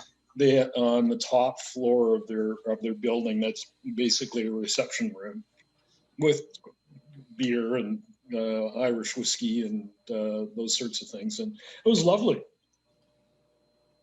You had bus in and bus out, but you got a tour of the brewery and product to taste. And oh yeah. That was the thing that I remembered last time I was in Ireland. I feel like they had Guinness flavored everything. Like you could get Guinness flavored fudge, you could get Guinness flavored barbecue. It was like Guinness. It was almost like a condiment, it was everywhere, which is great because I love Guinness. But so I'm gearing myself up. Yeah, we just had a recent ICANN meeting in Dublin too, about maybe 3 years ago, and it was quite the party. They know how to have fun over there. Yeah, Right. I've never seen so many. Cup of I've tea. never seen so many people drunk at 1 o'clock in the afternoon on a Sunday. They just start on Friday night and they go until Sunday evening, and then they go home and sober up and go back to work on Monday. Actually, I remember eBay had an office in Dublin, and I remember driving to work on Monday morning, and there were police checkpoints on the highway. And the person who was driving me was a local. They'd pick me up at the hotel, and I said, "Why do they have police checkpoints on the highway on a Monday morning?" And she said, "They're sobriety checkpoints because people might still be drunk from the night before. So they're pulling people over and they're doing breathalyzers at 8 a.m. on a Monday." I was like, wow, okay, Ireland knows how to party. That's great.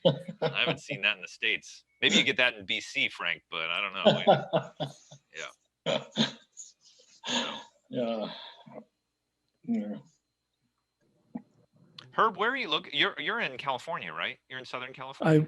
I wish I was in Southern California. No, I'm in just south of Ottawa, a little place called Oxford Mills. Yeah. About That's maybe 35, 40 minutes outside of the city. I love Ottawa. I used to teach a January term course at the University of Ottawa, and I was in Boston, so I thought I knew cold weather. But one time I went to Ottawa, they put me up in a hotel that they had on the campus there, and it was cold. I didn't know how cold it was, but I woke up the next morning, the morning of my class, and I turned on the CBC and they said it's 40 below in Ottawa. And I said, that's a Celsius thing. It doesn't get 40 below on Earth. Like that never happens. That's crazy. And then I went outside and I was like, oh my gosh, that was with the wind chill, I admit. And then I ran to the computer center and I looked it up, and 40 below is the same Celsius and Fahrenheit. That's the same temperature. And 3 of my students that day skated in on the river. That's cool. I was like, what? I can't even be outside for 2 minutes, and these guys all skated in. So I love Ottawa. I think it's a crazy time of the year. I mean, the day before yesterday it was +6, so that would be wow, that's pretty warm. Yeah. Yeah, but then in the space of about 18 hours, it went from +6 to -18. So the other thing I remember driving in was they had these giant mountains of snow just kind of in the middle. Like you'd be driving down the street and there would be one. I'd say, I said to the taxi driver, what's that? He said, oh, that's a snow dump, because like it doesn't melt. Like in Boston, you just push it to the side of the road and you wait for a warm day and it melts. But I guess, the snow dumps, they last until May or June, because they have to put snow someplace because it's not going to melt. You can't just push it to the side of the road. So I'm like, that's serious winter up there. But Ottawa has the snow festival, right? And they have ice carvings and. Oh, is that right? Is that Ottawa? I thought that was Stockholm or something. No, Ottawa has it. Quebec City has it. Has one also. Winnipeg as well. Yeah. Yeah, I know. I'm in California. They did the ice sculptures this year. They didn't have the interactive. They have a big playground that they set up, sliding and like that. That of course was set aside, but they still did the sculptures.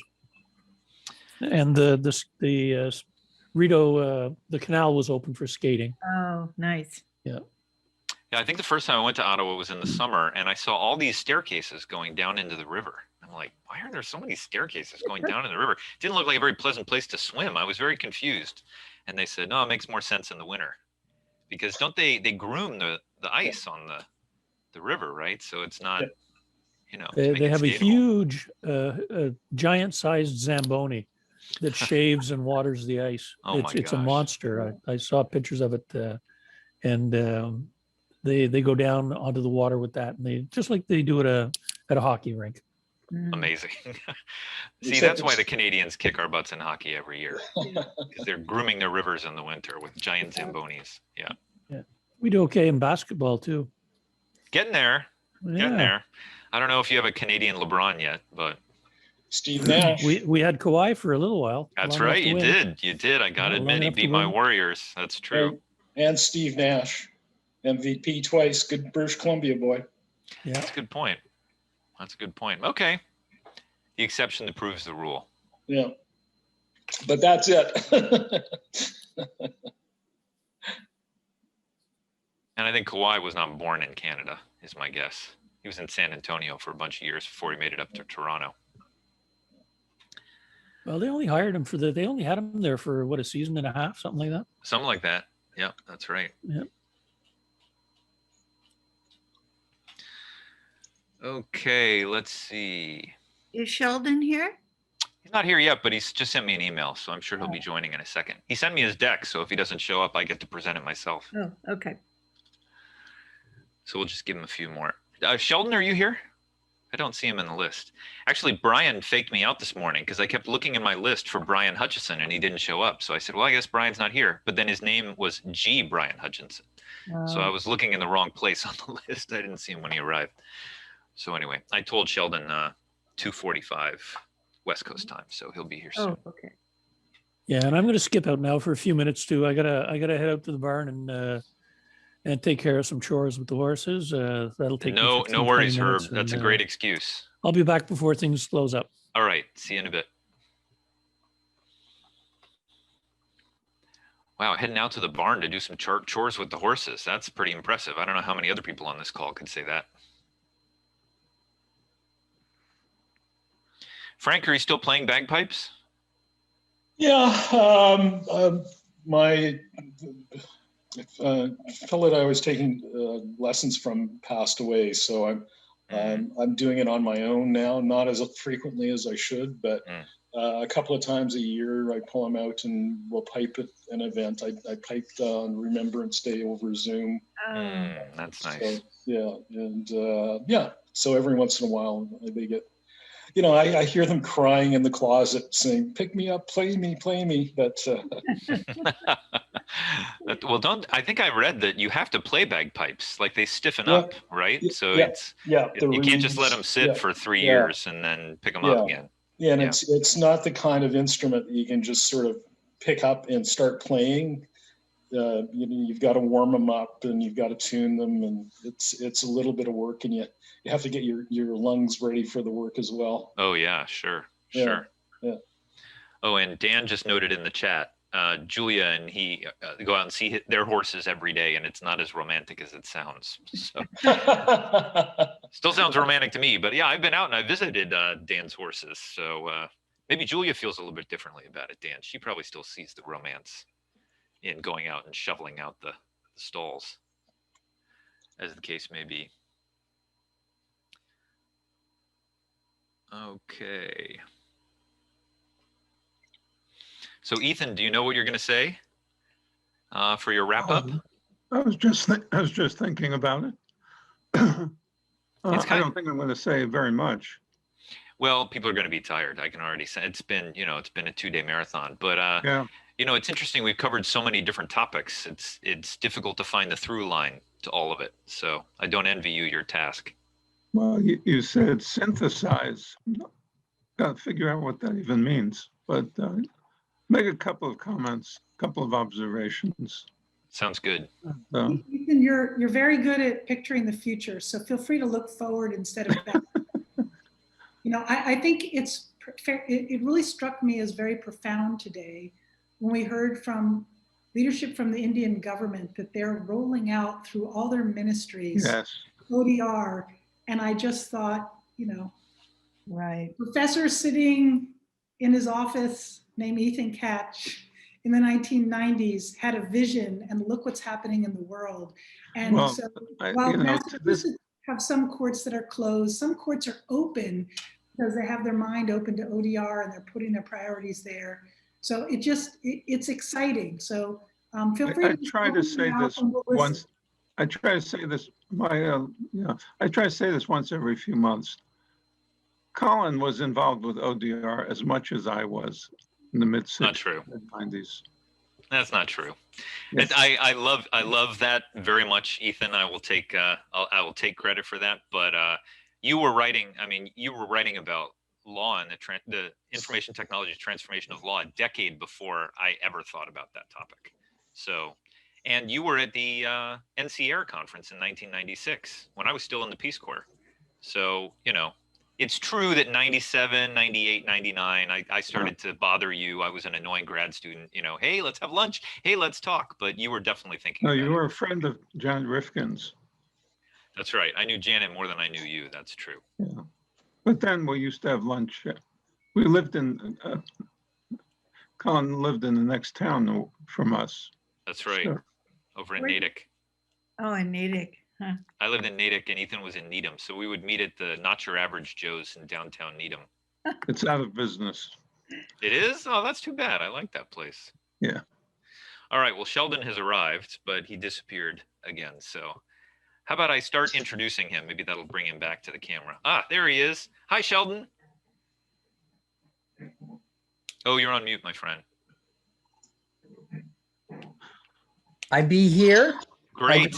I just wasn't sure I was interrupting something. No. We're on break, so people are still coming back. We took a 15-minute break. This is the last session of a 2-day conference, so we're well tenderized here. But thank you so much for joining, Sheldon. Let me brag on you for a minute, just before we kick things off. One of the things that I've long wanted to integrate into the ODR fora is a more in-depth conversation about the field of Peacetech. Now, some of you who remember the early days, what year was it that Melissa hosted us in Australia? Was that 2003? It was one of the first after Geneva. And many of you will remember Sanjana, Hatatua, who was very active in the ODR field back then, coming from Sri Lanka. He had a lot of firsthand experience with Peacetech because he, you know, Sri Lanka was in a very difficult situation, and he, as a journalist, was sort of playing a somewhat dangerous role in terms of that conflict. But I think Sanjana did an excellent job surfacing what I think we talked about at the time as Peacetech. Now, I met Sheldon. Gosh, Sheldon, I can't even remember how many years ago it was, but I think it was before Sheldon started the Peacetech Lab as part of the United States Institute of Peace. Sheldon has had an incredible career. I'm going to resist the temptation to have him pick up his laptop and show all the photos of him all over the world in international conflict zones and meeting with political leaders. He made documentaries with the BBC for years. He worked at Search for Common Ground. He is definitely a Renaissance man and had an amazing life experience. But he's someone who understands the power of media and understands the power of technology. And the United States Institute of Peace, I'm not sure if everyone knows about USIP, that is actually funded by the federal government. And it actually has a giant headquarters on the Mall in Washington, D.C., right across the street from the State Department. And it's a very influential think tank for peace building, and it brings in stakeholders from all of the different constituencies within the federal government. So it's not just former diplomats and people from USAID. There's also people there from the Pentagon. There's people there from the NSA. There's people there from the CIA. So it's an amazing institution. That said, as a government institution, it has its own bureaucracies, it has its own inefficiencies. And Sheldon, working within USIP and running their technology and media program, had the vision of saying, look, if we're going to be able to move at the pace of technology, we're going to need to have a separate organization that's not as hidebound as these federal agencies. So it was a long journey, but Sheldon convinced USIP to spin off this new nonprofit called the Peacetech Lab. And actually, he secured a building on what they call Navy Hill, I think, which is right behind the USIP headquarters, which is exclusively for the work of the Peacetech Lab. And Sheldon has, not only did he create this vision, he's the CEO of the Peacetech Lab. And it's just amazing what the Peacetech Lab has gotten up to since then. Now, I will say, the full scope of peace building is not encompassed entirely within the four walls of the Peacetech Lab. There's innovations that are occurring all around the world. And I know that Sanjana has done a lot of work in Geneva with the ICT for Peace Foundation. But other governments as well have invested in Peacetech. I think Sweden and the Scandinavian countries are doing interesting things. There's a group of young people that I think largely came out of MIT that are convening an annual conference. There's hackathons. But I think that Sheldon and his work at the Peacetech Lab definitely are leading this movement.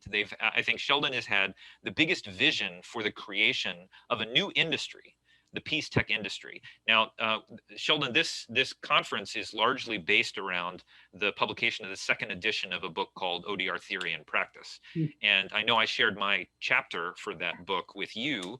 It is about the synergies between ODR and Peacetech, and about how the two fields have kind of grown in parallel. But as I said, there's not been much dialogue between the two. I fundamentally think that what's happening in Peacetech and what's happening in ODR is the same core activity. It's the application of technology towards trying to help people resolve their disputes in a peaceful way, whether or not that's a debt dispute in a small claims court, or a dispute at eBay, or an ethnic conflict in Myanmar, or something else. I think it's a matter of scale. But the core challenge, I think, is of a piece. And in this chapter, I draw a lot of parallels between the growth. But I think it is very interesting and important for those of us in the ODR field to have a greater understanding of what's happening on the Peacetech side of the field. Because in a sense, there are many lessons being learned over there that we can benefit from, and vice versa. So that's why I invited Sheldon to come and give a presentation. I don't know, Sheldon, I want to turn it over to you so you can show your deck. And I could brag on you for another 15 minutes, but I just want to thank you so much for joining us, and I'm really interested to see where the conversation leads us. Well, Colin, thank you. I just wish my mom were here. She would have loved that introduction. She might have even believed you. No, I've heard all of the awards that you've won, so I know I actually was pretty mild in terms of how good it could have gotten. So I'm not going to talk about the times when you're hanging out with Sting and Ricky Martin. That's a separate question. No, that's a separate issue. But no, seriously, thank you. And it is a real pleasure and an honor to be here with you all. At the end of your 2 long days.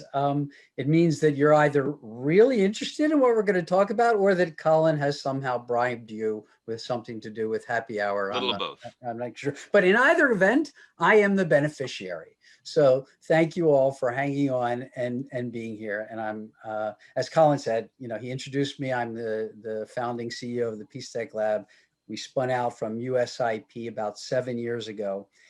And our mission, simply put, is to amplify the power of tech to save lives above its power that we see all the time for harm and hatred. And how we do this is also blindingly simple. We work with courageous peace builders around the world. So people who are already fighting corruption, they're preventing hate crimes, they're defending human rights, they're countering gender violence, or they're struggling to tackle food and water insecurity that comes with climate change. We help these extraordinary individuals, organizations do more, better, faster with tech, because that's what tech does, right? Tech is a force multiplier. And I like to really try to keep it pretty simple. Our tagline is, we put the right tools in the right hands to build peace, which, let me just give you a little bit of context. It really grew out of my own experience. As Colin said, I've been doing this work since the Mesozoic era. And in the 90s, I was working in Africa shortly after the Rwandan genocide, where radio had been used to incite mass killing. As you know, 800,000 people died, mostly Tutsis that had been killed by Hutus. And in the wake of that, I was working with an incredible group of local journalists, Hutus and Tutsis, to set up a new radio station. Most of them knew someone who had been killed in the genocide. And I will never forget asking one of them, a Tutsi who had lost his brother, how he felt about working with Hutus. And he told me then that working with the other tribe, it was the only way to get peace. He would do anything to bring peace to his community, and all he wanted was our help in doing that. And I left there, honestly, committed to figuring out ways to put the right tools, the right resources in the hands of people like him. And that's basically what I've been doing ever since, with the help of some really talented board members like Colin and an incredibly talented team in DC, which I hope any of you who are visiting Washington will come and visit us there on the National Mall where we're headquartered. But I want to hasten to add, because I know this is an international gathering here, we also have a lab in Kenya, and we have an affiliate in the Netherlands. So both cases, we're really experimenting with different lab models. The one in the Netherlands is actually more of a franchise where we provide some of our IP and they fund their activities entirely on their own, and we collaborate on projects. So I just wanted to put out there, if anybody is interested in starting a Peacetech Lab in your community, please get in touch with me. My email address will be right up there at the very end. All right, Colin asked me to give an overview of Peacetech, and I always think the best way to make the concept come alive is by telling you about the programs that we're doing. But let me hasten to say first, he wanted me to speak for like a half an hour. If there's anything I've learned in these Zoom days, it is to keep these presentations short. So I've got no intention of talking at you very long. I'd rather stimulate your thinking, and hopefully we can have some good Q&A. Is that okay, Colin? I hope that's okay. Thumbs up. Good, good, because if you said it wasn't, I have no backup plan. So as I said earlier, we work with local community leaders, activists, change agents to give them technology, tools, strategies, and training that'll enable them to do more, better, faster in tackling the drivers of violence in their communities. And as a practical matter, that means that in 2021, we have the following programs underway. Colin, am I able to share screen? You made me. I did. I made you co-host. Good. Okay.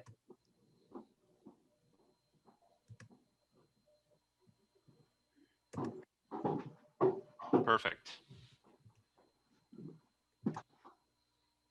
Okay. Everybody okay? Can you see that?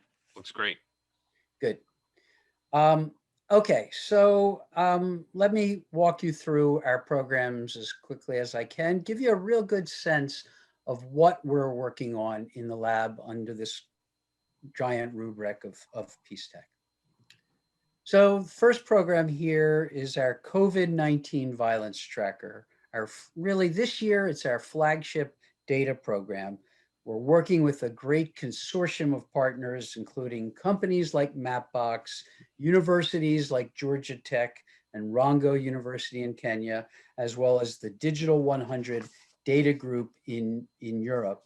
And we're working to identify COVID-related violence, classify it according to its type, as you can see there on the right side of the screen, whether it's government crackdowns, is it domestic abuse, is it attacks on Asians, is it attacks on healthcare workers, and so on.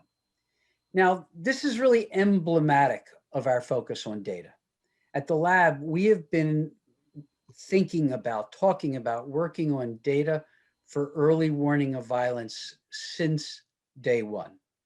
So much progress, as you all know, so much progress has been made in data tools from AI to machine learning, natural language processing.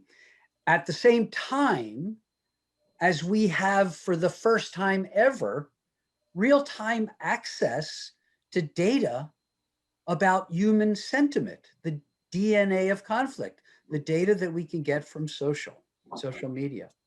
So in our view, we finally actually have within our reach significantly better data-driven opportunities for violence prevention.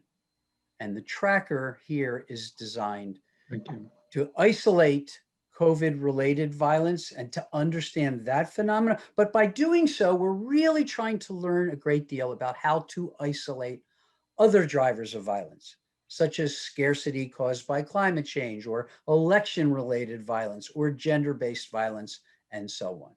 So that's a really big focus of our efforts, is really understanding data science and its ability to provide earlier warning for earlier action.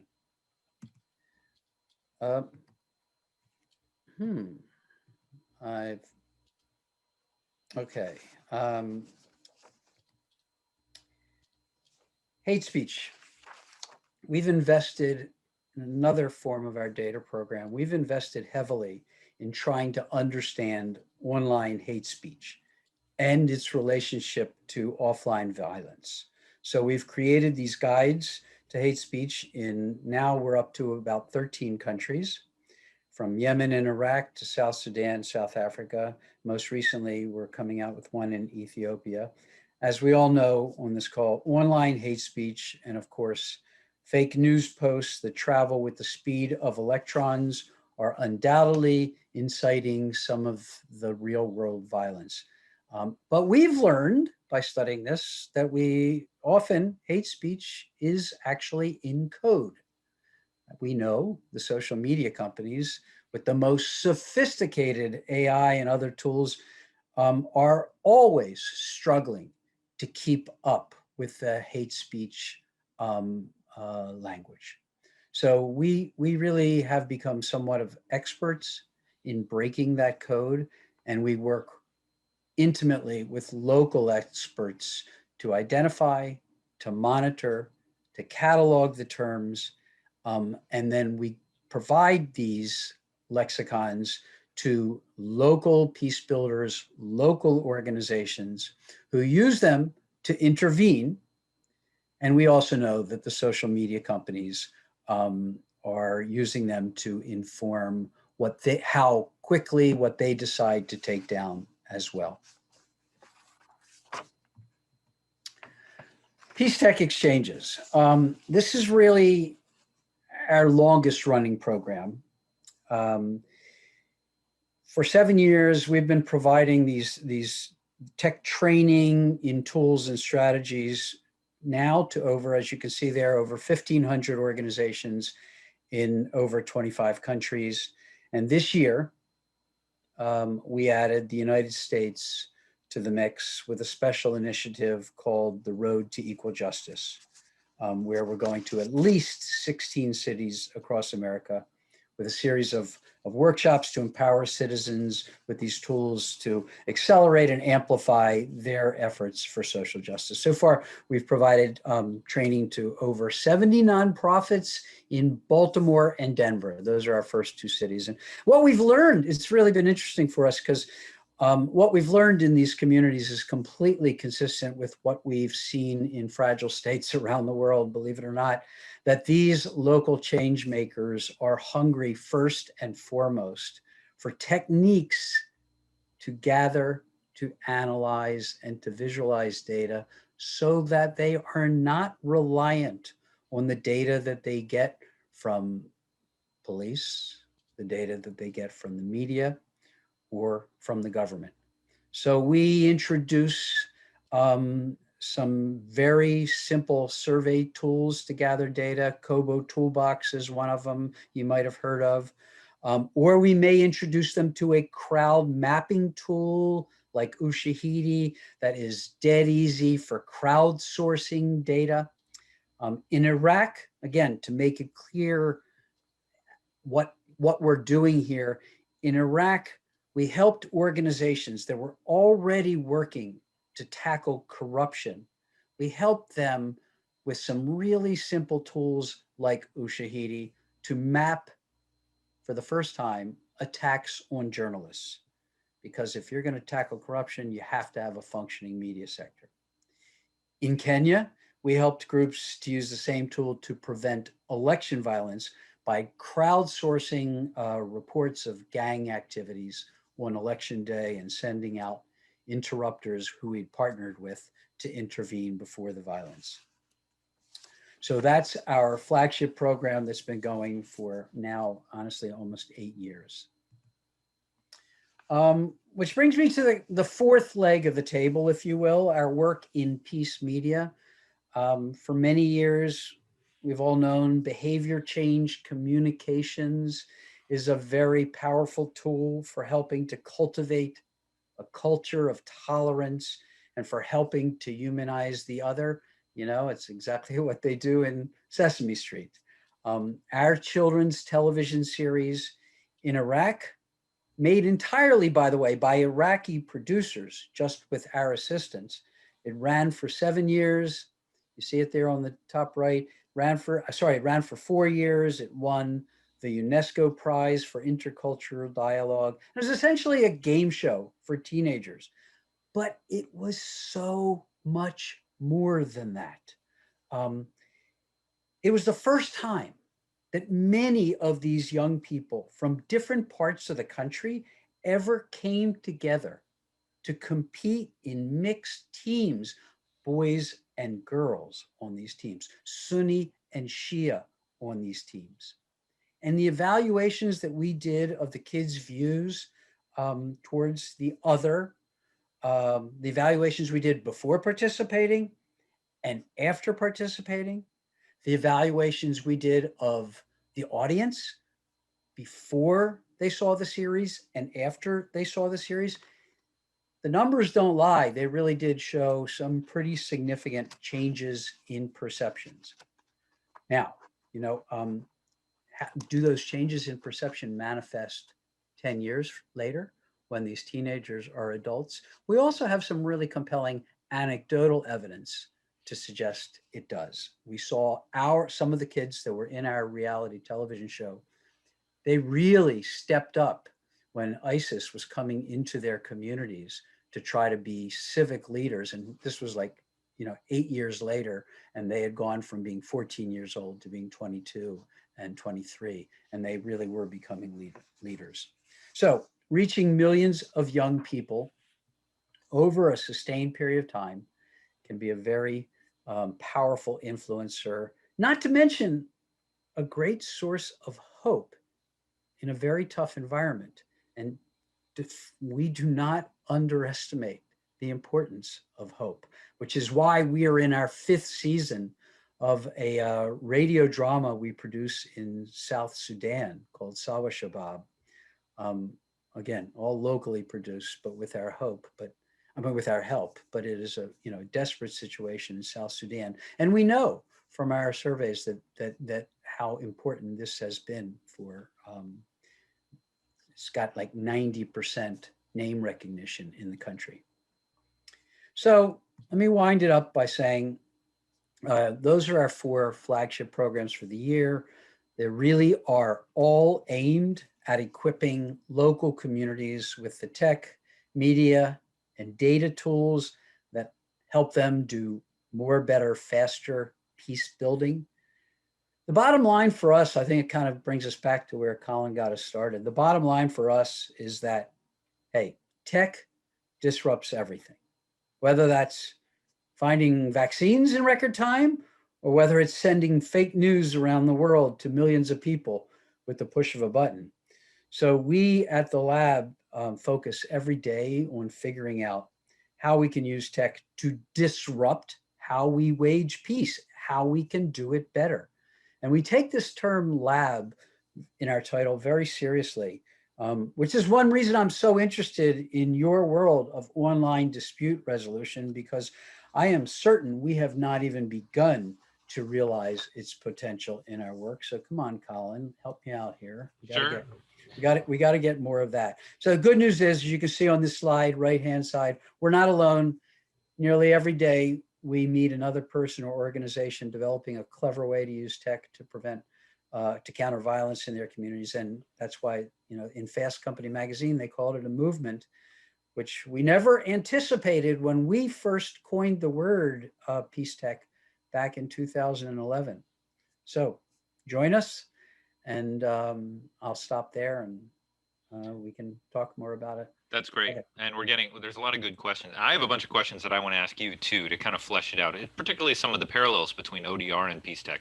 But tell me more about the Peacetech industry. I mean, one of the things that I think the Peacetech Lab, one of the reasons why you chose the lab framing was because we wanted to be an incubator for entrepreneurs and innovators, not only in the US, but around the world. So talk about that aspect. When people hear nonprofit, they don't often think we're trying to create a viable commercial marketplace for these services. But tell me a little bit about your thinking along those lines. Well, one thing, if you work in this field long enough, you realize that if you ever want to do real conflict prevention, you can't rely on governments to do that. They can barely keep up with reacting to conflict. So how do you figure out how you can grow the pie, how you can have resources available to do the kinds of upfront intervention that can prevent the violence? And that's where you start thinking about the intersection between Peacetech and economic development. And so one of the anchor projects we launched was how to cultivate entrepreneurship among those that were developing Peacetech, some of which were nonprofits, but a lot of whom were actually for-profit startups. They didn't call themselves Peacetech companies, but it's become really apparent that that's in fact what they are. So let me give you an example. Hala Systems. Hala Systems is a company that developed some great technology for tracking missiles when they were fired and sending out a warning over social, over email, over text to civilians. You have about 7 to 10 minutes before a missile lands. And they have saved thousands of lives in Syria with this technology. Well, the same technology has also been used and sold as a means of enabling governments to prevent poaching. It's got multiple applications. And ultimately, this company, Hala Systems, attracted $1 million investment from Mark Cuban, from Shark Tank. So it became apparent to us that there were a lot of companies out there that we're developing some really important technologies to help tackle the drivers of violence. But if we could get them to think about it as an industry, then we can start attracting more capital, and we can also build a certain amount of excitement among those companies for sharing their lessons learned. Every single one of these companies are a double bottom line company, minimally, if not triple bottom line. They're all delivering profits, and they're delivering a social good. So yes, there's edutech, there's fintech, there's lots of other, industries out there that are growing up. But this is one that is fundamentally rooted in both the technology and the social good, the technology for profits and the social good. And I think it's got real legs as a unifying factor. Absolutely. Well, Sheldon, the chapter that I shared with you emphasizes the parallels between the ODR movement and the Peacetech movement. I think online dispute resolution, really, when considered writ large, it's trying to use technology to help people resolve their disputes and get justice. And I think the Peacetech movement is fundamentally about how do we use technology in all of its different forms to help people achieve peace.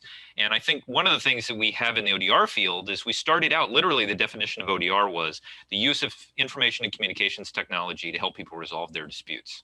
And that was adequate for the first 10, 15 years. But now what we see is ODR is exploding all over the world. We see all these different ODR experiments. And now we're finding, I think, the inadequacy of that definition, because it sort of just says tech plus dispute resolution equals ODR. But now I think we're getting deeper into it. And I feel like there's sort of two pieces of ODR. One is the facilitative part of ODR, which is helping people more effectively communicate with each other and reach understanding.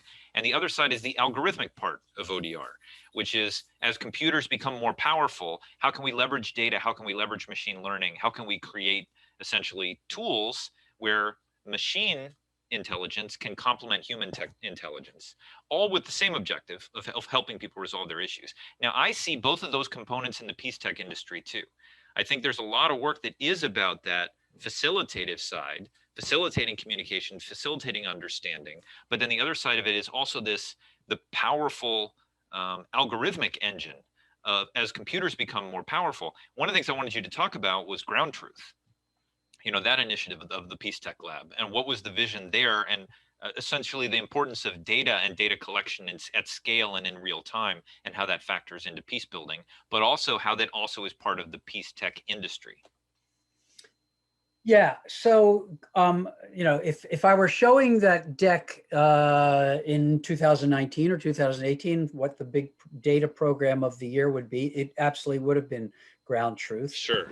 Which was a program that we are very, very proud of, because it was pushing this envelope of how do you leverage this extraordinary new access to data about human sentiment, real-time data from conflict zones. I mean, it's just unbelievable. When I was doing this work back in the 90s, you had no idea what was happening on the other side of Sarajevo or Bujumbura, let alone what we have today, where we can literally see real-time data from conflict zones being uploaded via cell phones and sitting in our headquarters in Washington, D.C. So again, that's part of that new data opportunity. But the thinking behind ground truth was, and still is, again, that the data that we are studying for conflict prevention also has huge value to the private sector. Now, let's acknowledge right now all the different privacy issues, all the different risk issues. Absolutely, those are very, very serious issues that have to be grappled with. But if you can deal with those issues, you have the opportunity as peace builders to create a product that we know. We presented it to 35 Fortune 500 companies. We universally received, yes, we are very, very interested in the data that you are collecting and your take on risk, enabling companies to understand risk better. So again, what's really changed not only is how technology has changed our access to the information, but what we haven't really, we just haven't taken full account of yet is the interest that companies have in places which were once considered to be economic wastelands. So today, the Fortune 1000 companies, I mean, when I used to go to them in the 90s and say, can you help support this initiative in this country, in Nigeria? Can you help support us doing this in Macedonia or whatever? And their answers would be, well, not really. Those are not our markets. We don't really have that much interest in those places. Well, today, all that's gone, right? Fortune 1000, Global 3000 companies, either they're selling into the bottom billions, like the one thing I can count on when I go to Niger, the 5th poorest country on the planet, I can still count on finding Coca-Cola and Pringles. They're either selling into the bottom billions or their supply chains are coming from them, digging minerals out of the ground in these places. So long story short, international companies have a greater interest than ever in stability in these countries. So I believe that there's an opportunity again for us to rethink the way we look at data, the way we approach conflict management, and who funds this process. Right. I think we have a chance to grow that pie. Colin, I just say one thing about your distinction there. I really find your taxonomy interesting between algorithmic and I think what was the other one you were saying? Facilitative is the term that I used. Yeah. I find it a really interesting taxonomy that is quite helpful today, but it also reminds me of when we used to talk about using media in conflict prevention versus using technology in conflict prevention. It's a distinction that's going to converge pretty quickly. Well, I think that this is a very important point, and I did put a link in the chat about this show that just debuted yesterday, which is Ice-T's new show called The Mediator. And I don't know if people have seen this, but he actually is on TV mediating disputes on a reality TV show. I mean, one of the things that the dispute resolution field more writ large, but also the ODR field, I don't think we've thought that much about the power of media.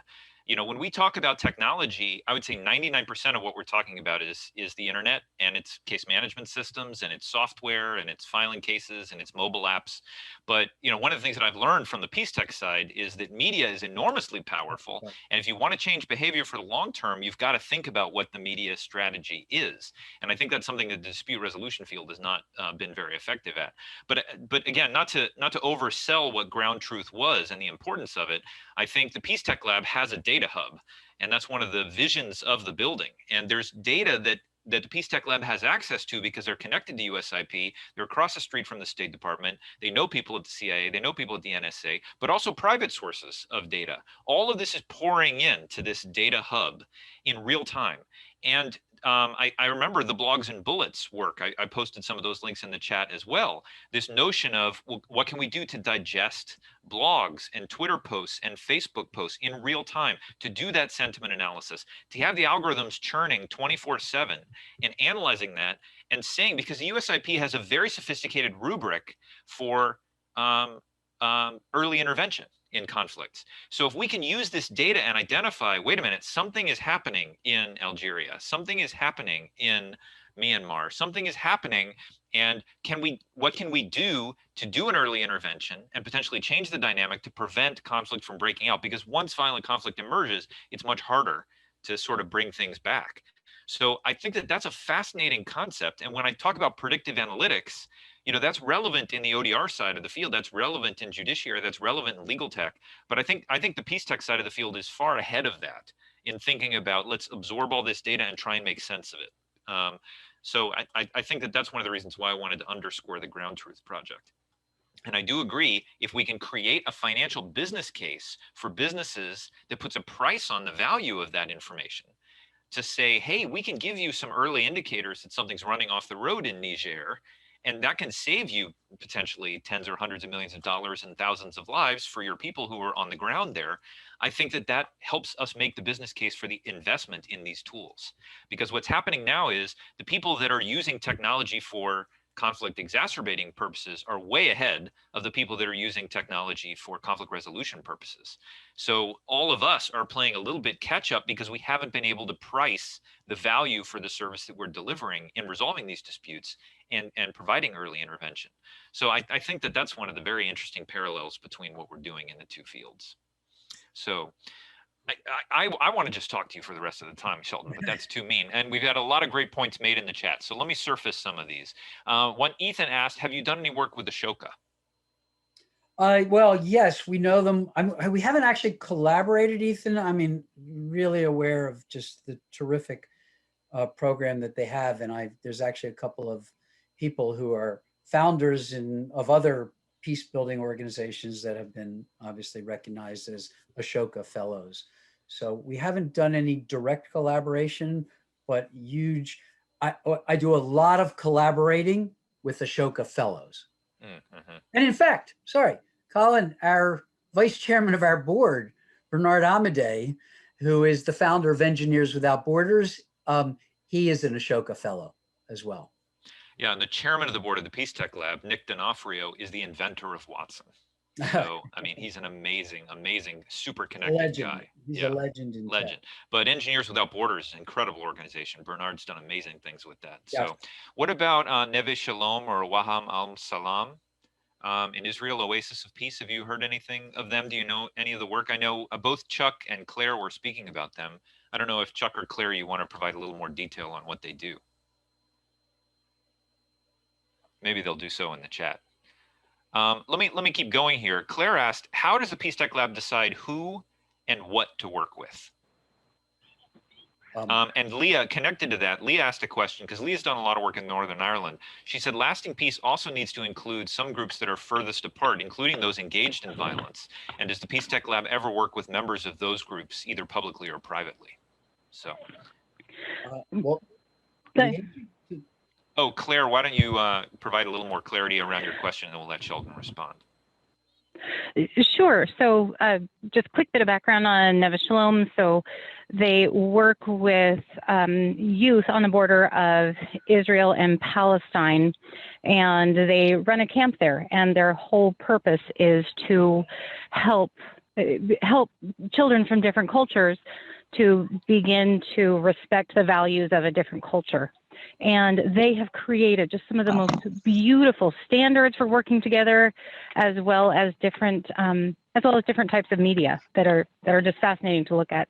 So yes, I think they'd be a great organization to spend some more time with. But the background on my question about how in the world do you decide who to work with is mainly I'm trying to understand.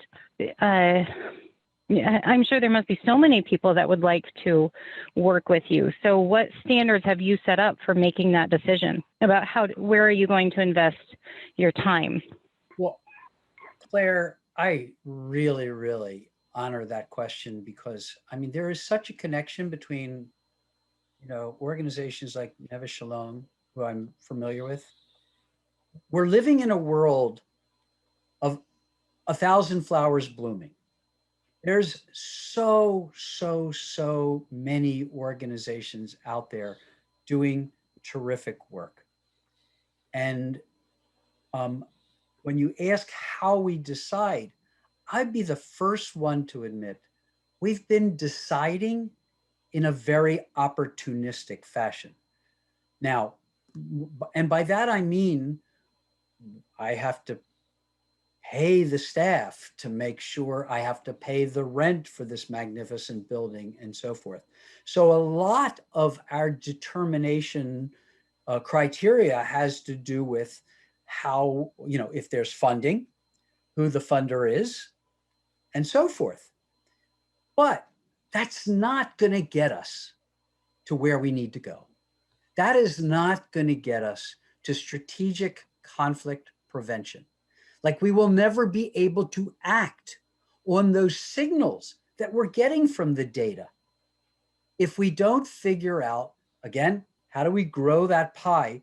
And what my goal for 2021, Colin's going to hear this at the next board meeting, my goal for 2021 and 2022 is to actually create the agility fund that allows us to intervene. We have had numerous occasions where we saw the handwriting on the wall. I mean, just when it came to our own election in the United States, 18 months ago, I wrote an op-ed piece about all the signs were there of election violence in America. Everything that I had experienced in the last 25 years was happening in this country. And we needed to act. We needed to take some basic steps to monitor social, to reach out to the organizations. And yes, we reach out to organizations on both sides of any conflict. We have to if we're going to do this kind of work. But we really didn't, have the resources to do it in any concerted way. And if we did, who knows what we might have been able to prevent. But yes, so that's where I think we've got to go. Well, yeah. Sheldon, from opportunistic intervention, based upon resources to more strategic intervention. Well, I think a lot of people get into dispute resolution because they're interested in peace building, and then dispute resolution is like, oh, this is like, okay, this is kind of like peace building. It's like practical peace building. But peace building is something you do over there, and dispute resolution is something you do here. And the thing that was amazing to me about all of the social palpitations in the United States was suddenly all of the USIP frameworks for encouraging doing early interventions and seeing warning signs. I'm starting to see that in our own country. I mean, when you think about the priorities that USIP identifies for are things like promoting secure and sustainable livelihoods for all groups of citizens, enhancing social and community cohesion, encouraging entrepreneurship and economic development. I mean, all of those indicators were going in the wrong direction in the US. So that was one of the reasons why I think your antenna were out and you started to say, hey, wait a minute, some of this stuff is now relevant in the US. So I think that was a very smart pivot from Ground Truth, which was very internationally focused, to the COVID violence tracker, which was very relevant within the US in the more recent context. But let me emphasize some of the commonalities again between ODR and Peacetech. And I want to sound this out with you. One of the things we found in the ODR field is there's a lot of resistance from incumbent players. When ODR first came out, we had resistance from the Bar Association. We had resistance from the judiciary. There were lots of people that would tell us it's never going to work. You have to do it online. The Constitution requires face-to-face. And then, I think there's a quote from Gandhi that said, first they ignore you, then they make fun of you, then they argue with you, and then they say, oh yeah, we knew you were always right. And again, I sort of feel in the Peacetech context, Peacetech has encountered some of that same resistance from the establishment, maybe from governments, maybe from incumbent NGOs. And I mean, I know I've experienced a little of this, but I know you've been really on the front lines there. Do you sense that same resistance, and how has COVID-19 knocked down some of those barriers? I don't think it's as much a function factor of COVID-19 as it is, when you were describing the Gandhi quote there, Colin, man, I was just hearing, or I was reliving my years of working with technology companies, which, that actually was kind of the genesis of the lab. When I was at USIP, technology companies were like, stay away. We're not interested in talking to government entities. We're not interested in getting anywhere near Washington. So, we spun out as an independent NGO, and we still found technology companies, we got to move 1,000 miles an hour. We got to make money while we can make money. We don't want to have these discussions. But look what happened. I mean, it became really clear that their platforms were getting hijacked for harm and hatred, and that it was starting to threaten their business model. And so I do think now we have their ear. That is not to say we have their wallet share. We have their ear. And we're able to engage in some useful conversations with them. But we still have a long way to go. And by the way, I think it's very important that we, in our field, we don't go into this thinking that Facebook is a public utility. It's not. It's a private company. It's going to do what it does. And, you know, it's responding to the threat of regulation and other things and fines and so forth, which is making them more attentive to what we're saying. But we got a long way to go and a short time to get there, to be honest with you, because I really believe that the information environment that we're all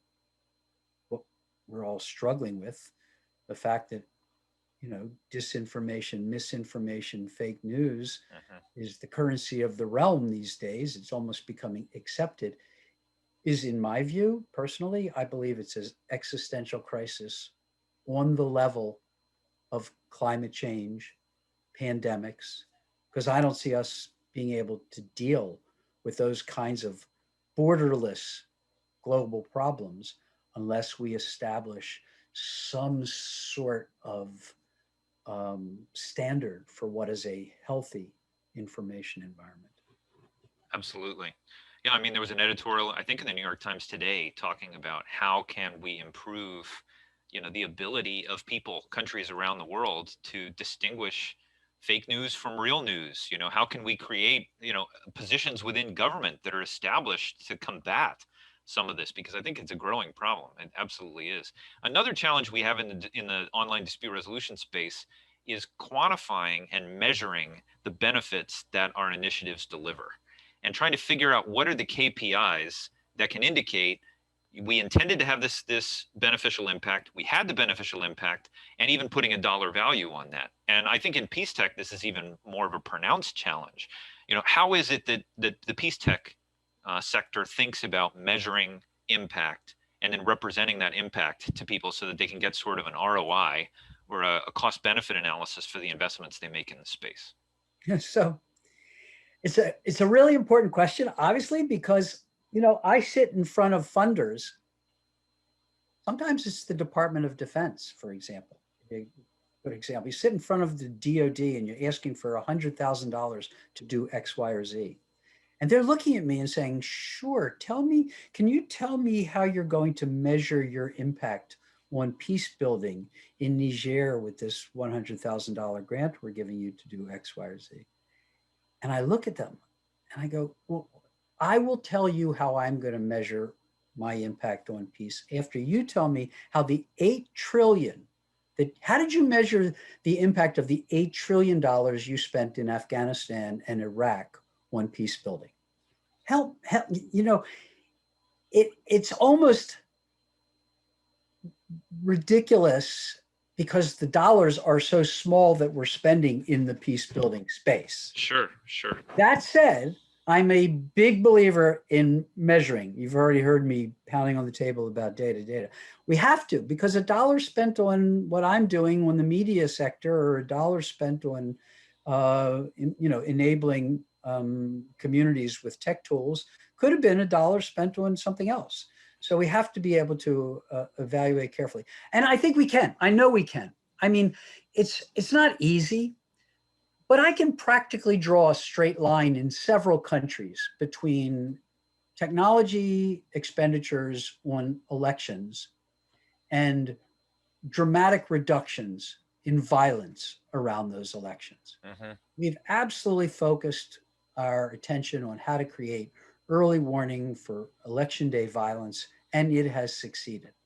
And there are other places where we can do the same, but I will also be the first one to admit that when it comes to measuring impact, it is not only challenging, but it is, you know, because you're trying to say, well, how do you parse your intervention in a complex social dynamic from all the other factors that are going on that helped to make election day peaceful?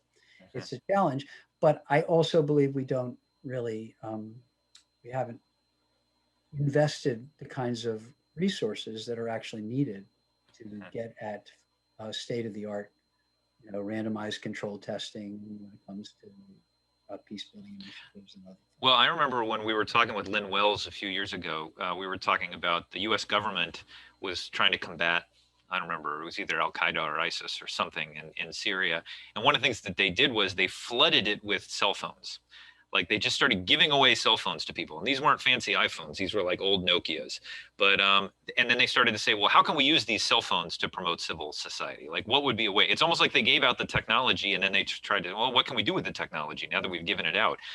Another challenge that we've had a lot in the ODR field when we talk to legal service bureaus and courts is the digital divide. And people say, look, if you're using technology to build a new justice system, well, you're just building a technology for rich people. You're just building a justice system for rich people because they're the only ones that have technology.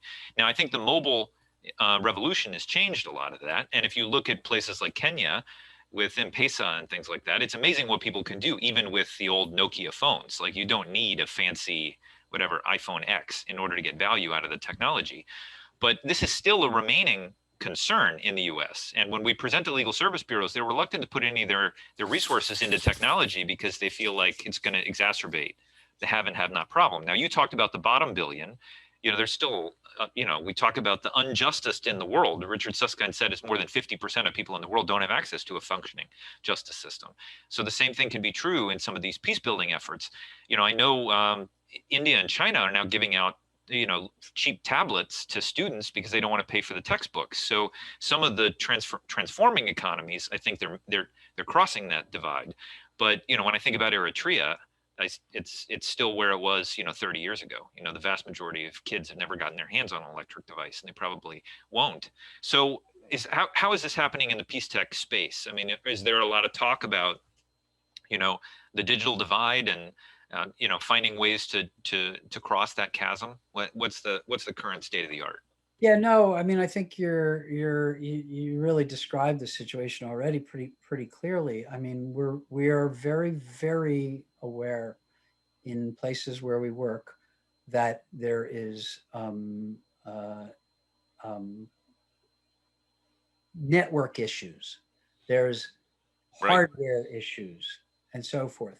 But you know what, Colin? What I've learned over the years is the real danger is when we seem to believe that, oh, those places don't have the tech. They can't participate. And I'm, in the cities, you go and you're stunned if you compare the data on technology penetration with what I'm seeing firsthand with my own eyes. Honestly, there's a ginormous disconnect. Right. So I think the data is pretty rotten around this, and I do think it. But I also recognize when especially this year, we're trying to do virtual trainings for the first time. We always went out and trained in person in every country. Mm-hmm. And now this year we were in lockdown and we started to do virtual trainings. And of course, in some places we couldn't do it. We couldn't do the trainings we were slated to do this year in Uzbekistan and elsewhere. It just wouldn't happen. Absolutely. Yeah, it's a problem, but I also think you'd be amazed at the extent to which the technology penetration has occurred in the most remote locales. Mm-hmm. Well, I will say we had a presentation earlier today from Niti Aayog, which is the think tank for the Indian government, and they've announced that they're going to make ODR a mandatory component of the justice system. When I was in India, there were people who slept on the street on cardboard boxes every night and had their phone next to their heads because that's their lifeline. That's where the work is the next day. So I think you're right. We can't be unidimensional in saying technology is for the affluent and the poor, they're never going to have access to technology. So let me also tell you one story about the intergenerational element of this, right? So you mentioned India.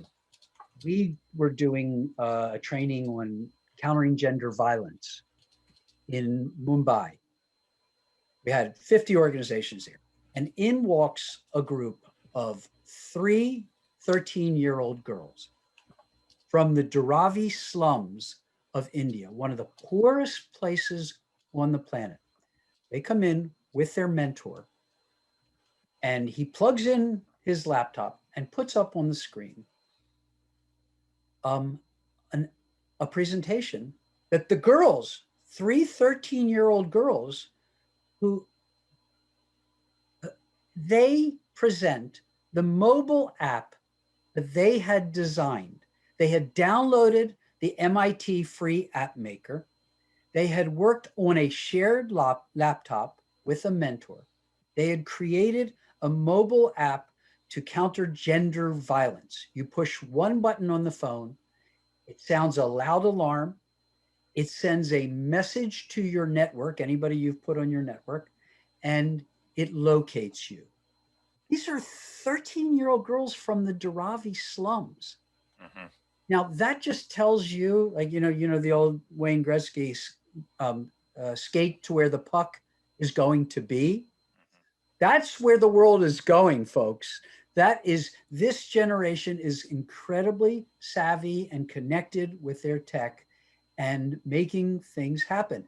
Now, the story doesn't end there, though, because a year later, these girls who literally have nothing in the Dharavi slums, they live in a communal setup with barely, multiple family members in one room, etc. They had a fire. They had a fire in their homes, in their corner of Dharavi, and everything was burned down. They lost they were literally sleeping on the streets on cardboard after that. And their mentor reached out to us, and we did a Kickstarter. And within 2 weeks, we were sending, I can't remember whether it was $10,000, $20,000 to these girls. This happened about 6 years ago. And they were able to rebuild their homes, get back their beds and have a place to sleep. But that's the other, amazing thing about this ability of technology to reach out to the other side of the planet. They called for help. We were able to respond, and our networks all started to contribute. And that's why we really, really believe in the power that we have at our fingertips to amplify, to use tech for social good. And we just feel like we haven't even begun to scrape the surface of it. Well, that's a very powerful place to leave it, Sheldon. I mean, I will say, when you had one of the conferences that you invited me to, one of the summits in DC, and you had a room you could walk into and sit down and have a conversation with some young women in Afghanistan, like they're right there. I mean, it was amazing. I mean, the transformative power of technology to achieve some of these changes, we're just wrapping our brains around it. I still get the sense. It's amazing to me that we're having this conversation today. We have representatives from 25 different countries. It all comes together. It's like nothing. Okay, well, fine. Well, tomorrow we'll do with another 25 countries. So let me just say, I could keep going with you. I feel bad if I crowded anyone else out. Does anyone have any comments or questions? There were a couple excellent comments in the chat. I think we touched base on most of them. Does anyone have any last comments or questions they'd like to raise with Sheldon before I hand it to Ethan?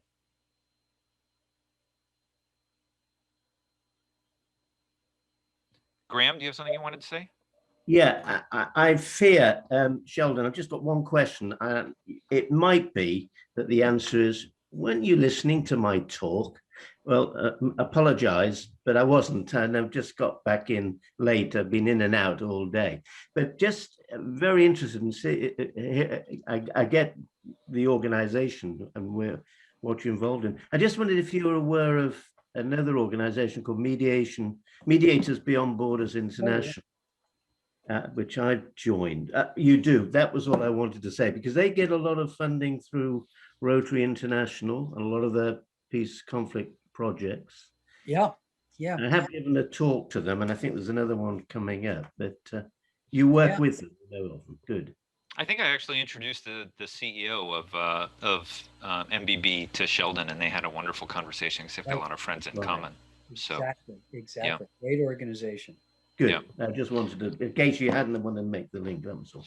All right. Well, with that, let me just say, Sheldon, thank you so much. You've provided the anchor session for our conference, and I think that I'm eager for this to plant some seeds that we continue to water between our two fields, because I think there's a lot of powerful collaborations here. But we have a lot to learn from each other, and I really, really appreciate you taking the time and sharing the latest and greatest. Such a pleasure, Colin. Thank you. Okay. Thank you. A round of applause for Sheldon, please. Everyone. Thanks all. Bye-bye. Okay. Take care, Sheldon. Have a good night.